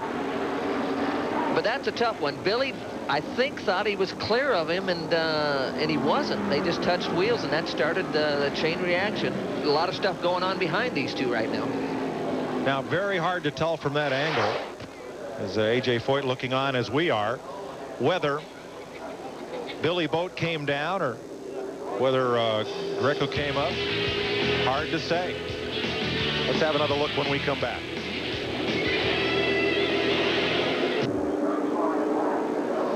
Welcome back to Atlanta. Mike Joy with Tom Sneva, and Greg Ray has joined us here in the booth. 3 cars eliminated in this backstretch crash coming out of turn number 2. Billy Boat is trying to lap the red car of Marco Greco. Watch the white marks on the asphalt. May help give you some indication as to where the drivers are on the width of the speedway. Again, Billy on the outside. The car's wiggling a little bit, but he feels, I think, that he gets by. They're exiting the corner. It's a tough one. They don't clear each other, and you know, I don't know. Billy might not have given him enough room or thought he was a little farther on and by him. And there's Robbie Unser, who takes the big slide and turns over. Wow, that thing is almost on its head, but it rights itself. Robbie Buell sneaks by on the bottom, dodges a few errant wheels. He might have had his eyes closed there for a couple seconds. Ralph? Well, A.J. Foyt is the car owner for Billy Boat. A.J., you've had a chance to look at the replay. What do you think?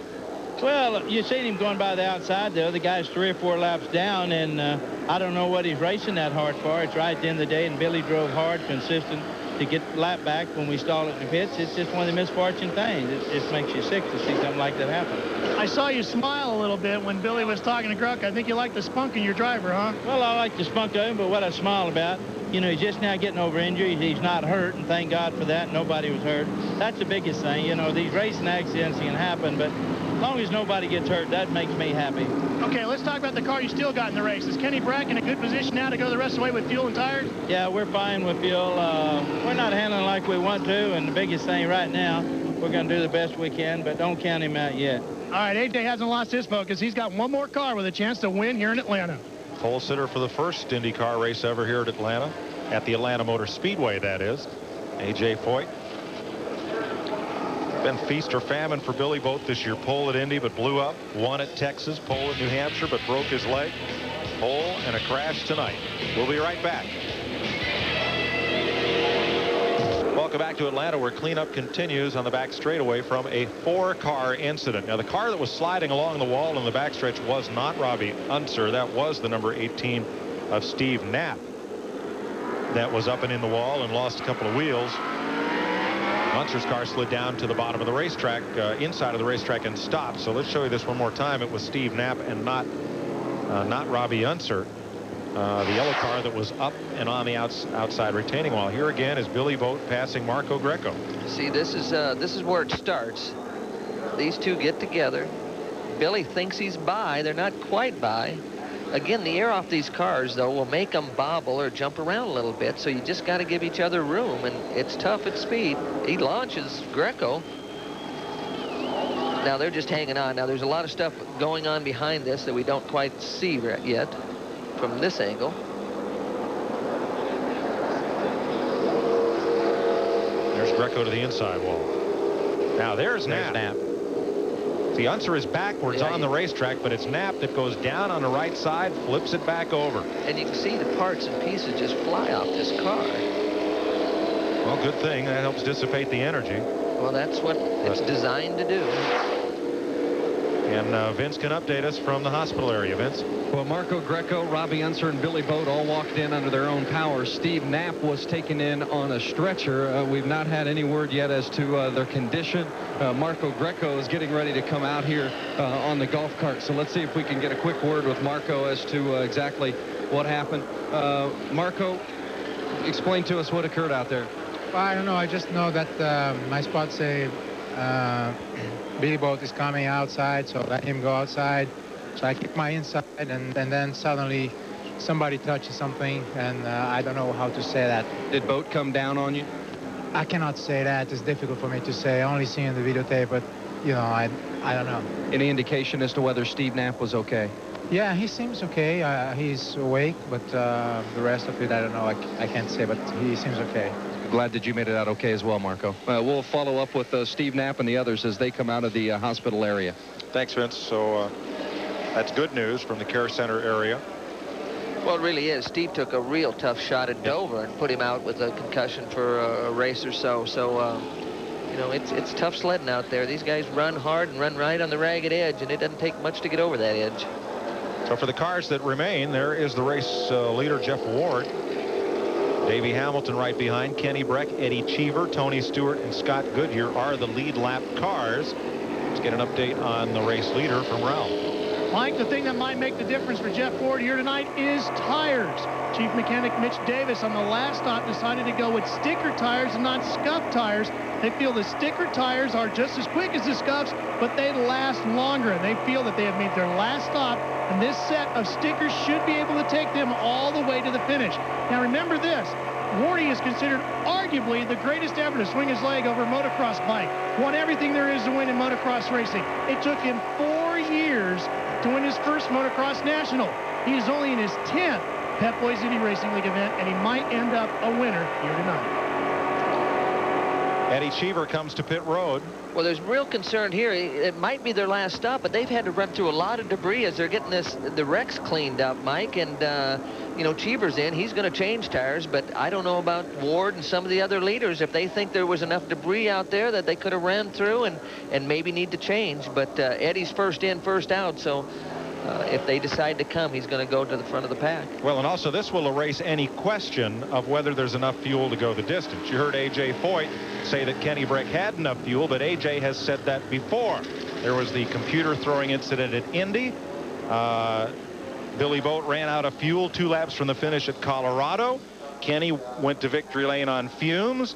And a few years ago at Nazareth in a kart race, Eddie Cheever was driving for AJ and was leading the race and ran out of fuel with just less than a handful of laps to go. So with Cheever coming in, there are 7 cars in the lead lap. Cheever was 4th. He'll now, of course, be 7th. Will some of the other leaders come pit side before we go back to green? That's the question right now. Well, talk's pretty cheap from the pits under yellow. You know, that there's a lot of psychology going on, and if I learned one thing, it was that A.J. Foyt was a king of psychology when it came to drivers and owners in racing. Well, let me ask Greg Ray, you're in this position. Would you rather come in and have enough gas to go the distance, or think you do, hope you do? Well, I think all the cars came in with about 50 or 60 laps to go, got fuel and tires. And with the 2 yellows, I think for sure they have enough fuel. The big question now, certainly with all the debris on the back straight, is if anybody picked up debris. So I think if anybody comes in, after the track gets clear, it'll probably be just for tires to have that piece of insurance. Okay, 7 cars on the lead lap. 180 laps next time by. That'll leave us 28 laps left to run. So Jeff Ward leaves Davey Hamilton, Kenny Breck, Tony Stewart, Scott Goodyear, Eddie Cheever, and Mark Dismore. We'll be right back. Well, I think the night racing is a spectacular form. In any sport, it always everything looks brighter. The colors look, more vibrant, and the speeds we're running, the reflection off the cars just really enhance the racing. And I think it's exciting for the spectators to come out at night, and it feels like you're at a show or something. And the heat of the day, it's a little more grueling on the family. So I think it's a trend that I think is going to keep going and build probably at more tracks. And I really enjoy it. I did a lot of my motorcycle racing at night, and it just seems you seem more energetic, and everything seems electrified at night. So it's exciting. I like to sit in traffic. I always look at it as an opportunity to talk to the person next to you. But other people don't see it that way. Lighten up. Just lighten up. We're all stuck in this world together. Make it happy, I don't mind sitting in traffic as long as I get Chevron with Techron. I feel great no matter where I am. Make your car feel great. Use Chevron with Techron. It's a party. It's like a tailgate party. My cat is my life. Some people say it's because I'm middle-aged and single, but I say it's because my Mr. Boots is quite a decorator. Once, I saw one of his huge fur balls and thought, what a beautiful shade of beige. It'll look great on my deck. Hi. So I took it to True Value. Can you match this? Then she created a perfect match. There you go. Thank you. I let her keep the fur ball. We don't want to keep that color to ourselves. Paging Bob Morello. Friends and colleagues, oh Bob. Tired of hearing Bob Morello constantly paged over this system? Then you'll love how our new MCI one-number technology locates even the elusive Mr. Morello. Behold, as I dial Bob's 800 number, witness the call bounce from Bob's office to his home and now to his cell phone. Hello? I give you MCI's one-number technology. Who is this? That's me, Bill. Here we are at the Super 8.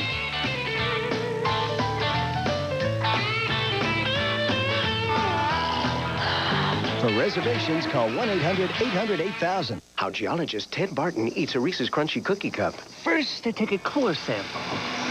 Next, I examine the strata.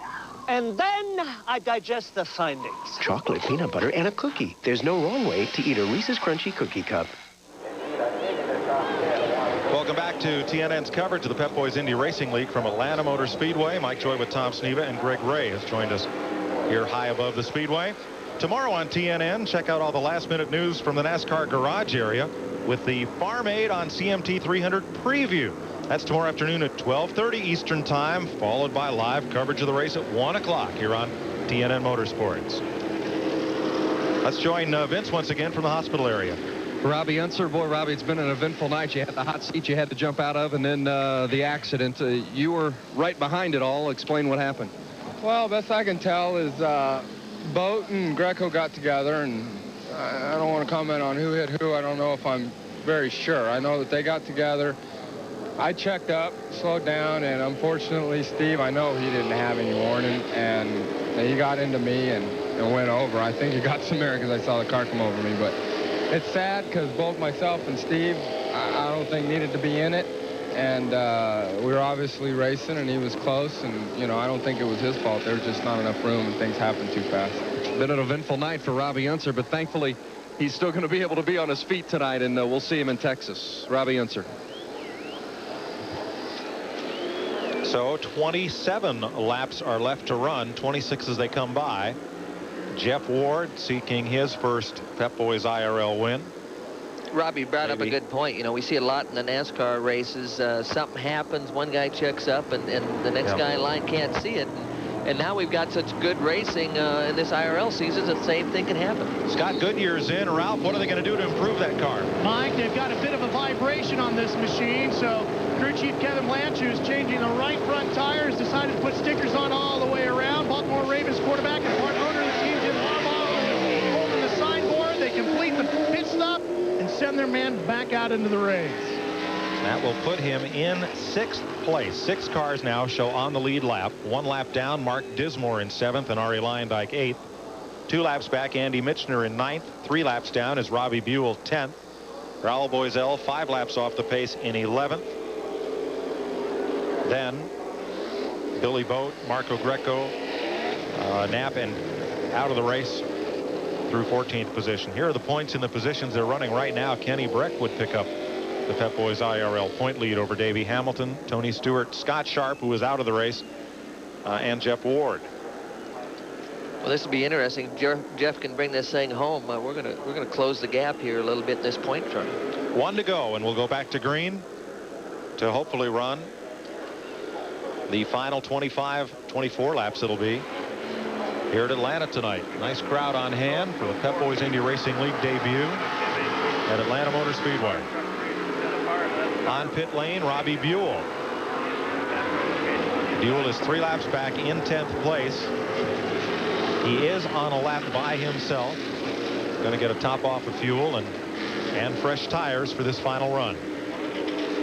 Well, we see there Ward's been real competitive in a lot of races, just hasn't been able to get it done in the last couple, even though he's been one of the quicker cars, and I think he likes his position where he's at right now. So Ward is your race leader. Davey Hamilton, Kenny Breck, Tony Stewart, who came from 25th starting spot. Dismal qualifying run. Led the race, though. Yep, don't count Eddie Cheever out. Yep, Stewart kept his record intact of leading every race this year.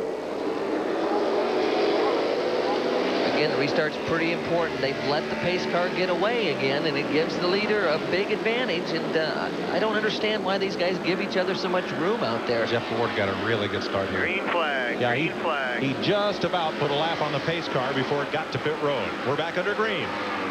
Well, again, Dismore let him get away a little bit more, but look at this. Davey Hamilton and Kenny Breck. Kenny Breck's not waiting around. Kenny Breck goes to 2nd place. And he's got a ways to go to catch Jeff Ward. Well, you can see Davey running through some of the oil dry down the back straightaway, so there's still some stuff out there. These guys knows there's 23 laps to go, so they're going to be standing on it now. Yeah, they can't wait around a little bit, but Ward definitely got a jump. Dismore, again, was down a little bit, but he just didn't get off very good. There's a look back at your 2nd place car. And Hamilton there 3rd in the Reebok machine. 4th is Tony Stewart, and Stewart is a ways back. A couple of lap cars separate him from Hamilton. Well, we're looking at Breck. He's the fastest car on the racetrack right now. Actually, Dismore's just as quick, but being down the lap. Now Dismore in 7th place, that is, 1 lap down. And at one time he was 3 laps down, so he's made 2 of those laps up on caution flags. Well, again, Dismore had a bad restart, but he's trying to get the lap back. It looks like he's got something for Ward right now. All right, Greg Ray, if you're Jeff Ward, do you let him go? You don't let anybody go. You just have to stand on it. And the reason why he's getting, like I said, it's so much easier to run quick in the draft. So you have to you have to piggyback, but you can't wait for him to go. Okay. But actually, Dismore being there, that's helping Jeff Ward if he's got a partner there. Not really. It doesn't help the lead car. Okay. Ward's last lap, 220.9. Kenny Breck's last lap, the 2nd place car was a mile an hour quicker. Well, Hamilton was 222, so, they're all running quick. Dismore wants by bad, and Ward doesn't want that to happen. Robbie Buell may have lost an engine. There's a lot of that smoke out the tailpipe. And he drops to the inside of the racetrack. Looks like we're going to stay green on this one. The Menard team has had a lot of trouble with motors this weekend. They weren't happy with their qualifying stuff. They have special qualifying motors, and they sort of fell flat on them. And now they got a reliability problem with their race motor. Buell was in 10th place.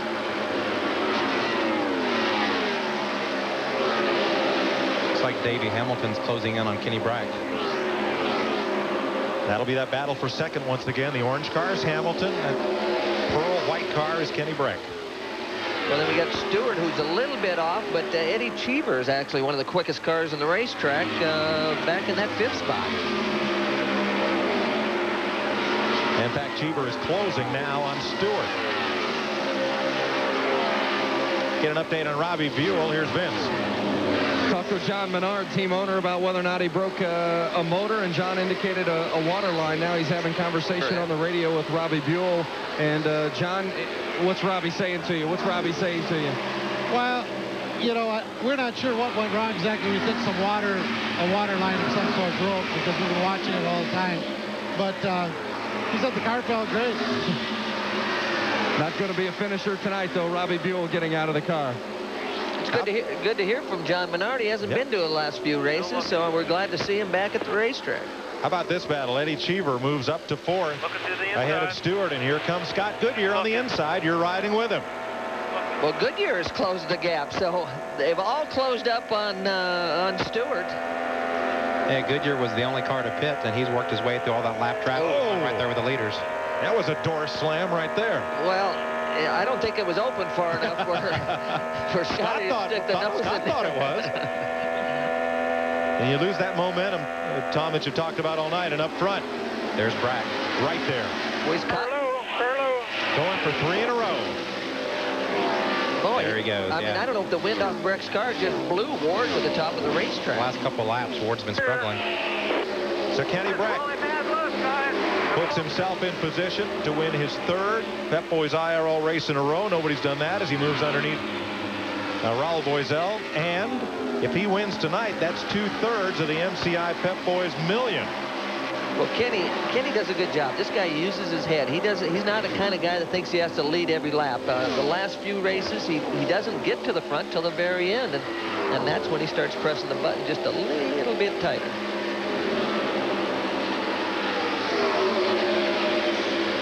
So Kenny Brack out front with 13 to go. Here's Cheever trying to hold off Tony Stewart. Well, we're not sure what's happening to Stewart, but the balance has gone off just a little bit. Goodyear's right behind him. Ford's times are really falling off now. He's running 2:09. Yeah, I don't know. The guys behind him are going to catch him in a hurry now. I don't know if that's a motor problem or if it's a tire problem based on that debris. A lot of times you get a slow leak and it won't show up for a while. It takes some time for the air to leak out to affect the handling. Tony Stewart back to 4th place. Repasses Cheever. Again, you might have a good balanced race car when you're by yourself, but you get it in between cars and you've got a little bit of a loose problem or a little bit of a push problem, and it'll be compounded severely by the turbulence. Cheever again. And he was stuck right up there under Stewart in what the DOT calls the no zone. 10 to go. That real turbulent zone.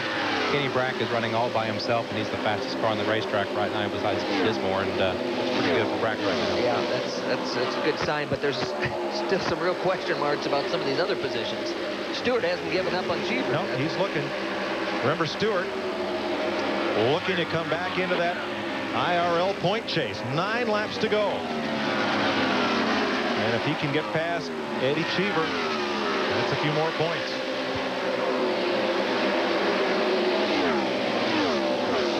Brack leading, Hamilton 2nd, Ward 3rd, Cheever 4th, and closing on Ward. He is 8 miles an hour faster than Jeff Ward the last lap. Yeah, Jeff, I'm not sure what's happened. If the motor's gone sour a little bit or what, but caught him, passed him. So Eddie Cheever's up for 3rd place. And now Tony Stewart. Carlo. We got all the yellow cars together now.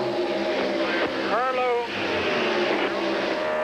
Radio says that Jeff Ward's very, very loose on the in-car radio. 7 laps to go. 7 laps to go. Hang on. 7 laps. You're doing fine. So Ward now back to 6th place.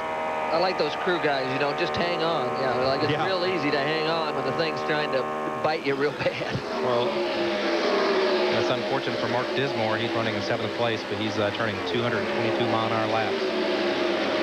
Fastest car on the racetrack, but again, you can't afford to give up a lap anywhere in this kind of contest. Jeff Ward just trying to hang on now. When a little bit ago it looked as if victory could be in sight for the former motocross champ. Goodyear, that's Goodyear and Stewart right together. Goodyear's putting more pressure than Stewart wants to feel right now. You're riding with Scott Goodyear. 5 to go. Kenny Breck looking for that $1 million bonus. If he wins here and if he wins at Las Vegas, he will break the bank, and so will some lucky fan. I'll buy you a lot of Swedish massages, won't it, man?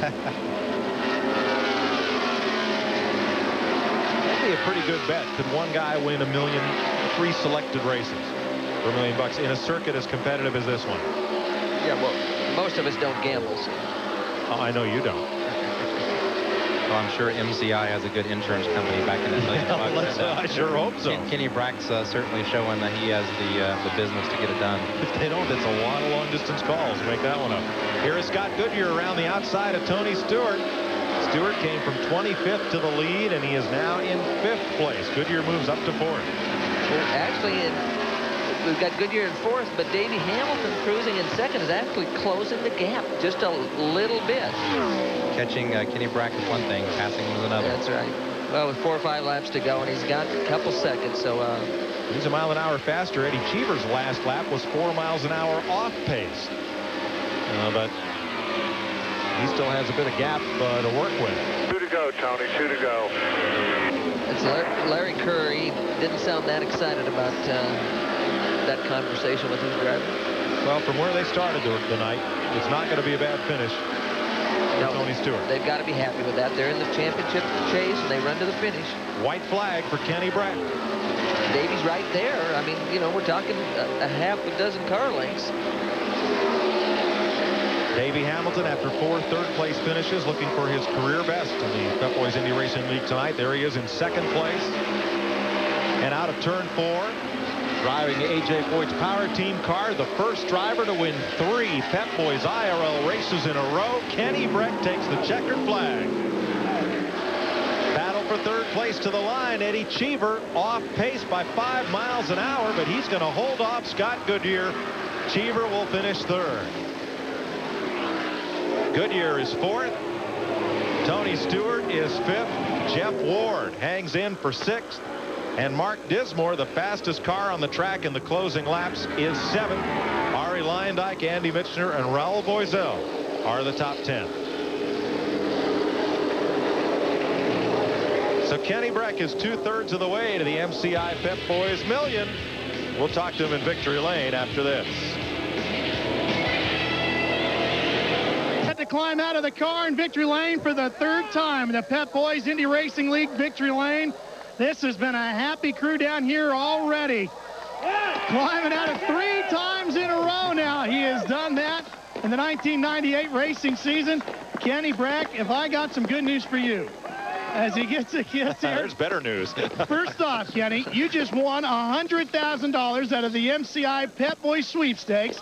That sets you up for a shot at $1 million coming up in later this year, which we'll see live right here on TNN. And you have just taken over the points lead. Tell me about this day.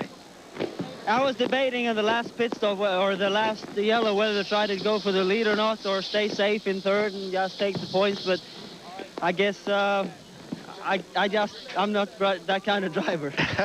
What do you think about winning 3 races in a row? What's the big thing with this team?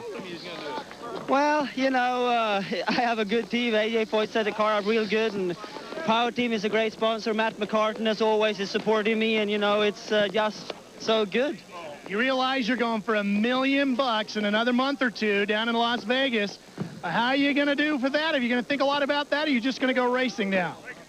I just think about the racing, and the rest of the things takes care of themselves. You know, if you make sure you think about the racing, you might have a chance. Mike Joy, he has got a lot to think about as he gets set to maybe win a championship and maybe go for $1 million. Yeah, Ralph, he's got a lot to think about, a lot of zeros. Breck led only 17 laps of tonight's race, and he's led just 28 laps winning Colorado. He led 78 laps winning Charlotte, but he's been up front when it counted. Well, winning the MCI contest, winning that race at Las Vegas is $1 million, but if he wins that race, he's probably going to win the championship. That's another $1 million, so he'll be very happy. And so will car owner A.J. Foyt. We're going to talk to the man who finished 2nd tonight and is now the runner-up in the point standings. That's Davey Hamilton. when we come back to Atlanta Motor Speedway. You're watching the Pep Boys Indy Racing League on the Nashville Network. Pretty fast, everybody. Yeah. Welcome back to Atlanta Motor Speedway, where the speeds were just blinding and the competition pretty electrifying tonight. And one fellow who's had a really strong run tonight, in addition to Kenny Breck in victory lane, is with Vince Welch. Davey Hamilton was getting congratulated as if he won the race, but actually moved up a spot in the standings to second place. Almost feels like a victory tonight, though, doesn't it, Davey? Yeah, you know, we gave it all we had. This Reebok car was absolutely awesome. I mean, I was able to go wide open the whole day long, and I'll tell you, my Reebok pit crew was unbelievable. They had me out front every time in the pit stop, but we just didn't have quite enough to hold it. When we got the lead, they could draft me a little bit and get by me, and then I could get behind them and gain speed, but not enough to draft by them. And you know, congratulations to Kenny, because, you know, we gave it all we had, and this Reebok car was awesome, you know, just one position away. How about the racing tonight? Very fast. It was unbelievable. I mean, when you can go that many laps wide open, and it didn't matter if we had new tires or old tires, they can still be wide open, and it's just unbelievable. I mean, it sometimes takes a driver out of it somewhat, and it leaves it to the engineer's hands, but this Nienhaus Motorsports Reebok team guys, they worked hard, and this is a Delara chassis. We switched halfway through the year, and, you know, I can't thank them enough. Davey Hamilton second in the race and second in the points. Now let's go to Ralph Shaheen with the third-place finisher. Well, that would be Eddie Cheever, who was just talking to Tony Stewart. Sounds like you guys had some pretty good racing out there from the high fives you're giving out. There was a lot of towing, and we lined up with each other, and we both pointed and said, let's see if we can work, and we worked really well, and we closed the gap and caught up ahead, and Tony's one hell of a driver. We're sad to see him go race NASCAR, but he might be back. Who knows? Mike, a little help from his buddy Tony Stewart, and Eddie Cheever comes home with a third. Strong run for Eddie tonight, and a lot of good racing there, battling for that spot. Scott Goodyear finished fourth. Tony Stewart was fifth tonight. Jeff Ward, Mark Dismore, Ari Lyondike, Andy Mitchell, Raul Boisel, the top 10. We'll be right back. Races to go in the Racing League season. Texas, Las Vegas. Here's a look at results. Kenny Breck, Davey Hamilton, Eddie Cheever, Scott Goodyear, Tony Stewart. Fine result for where he started. Jeff Ward, the outside pole sitter. Dismore, Lyondike, Mitchner, and Boisel, the top 10. Robbie Buell was 11th. Billy Boat credited with 12th, and all the rest of these cars were not running at the finish of the event. Stefan Gregoire, a hard crash while running in 6th place. And the balance of the field. And Greg Ray, I know you look forward to getting home to Texas and doing some racing. I'm looking forward to going home to Texas, and unfortunately I find myself saying the same thing 2 races in a row. If it couldn't be me winning, it couldn't happen to a nicer guy to Kenny Bragg. Well, you love these mile and a halfs, though, don't you? They're a lot of fun. This is a very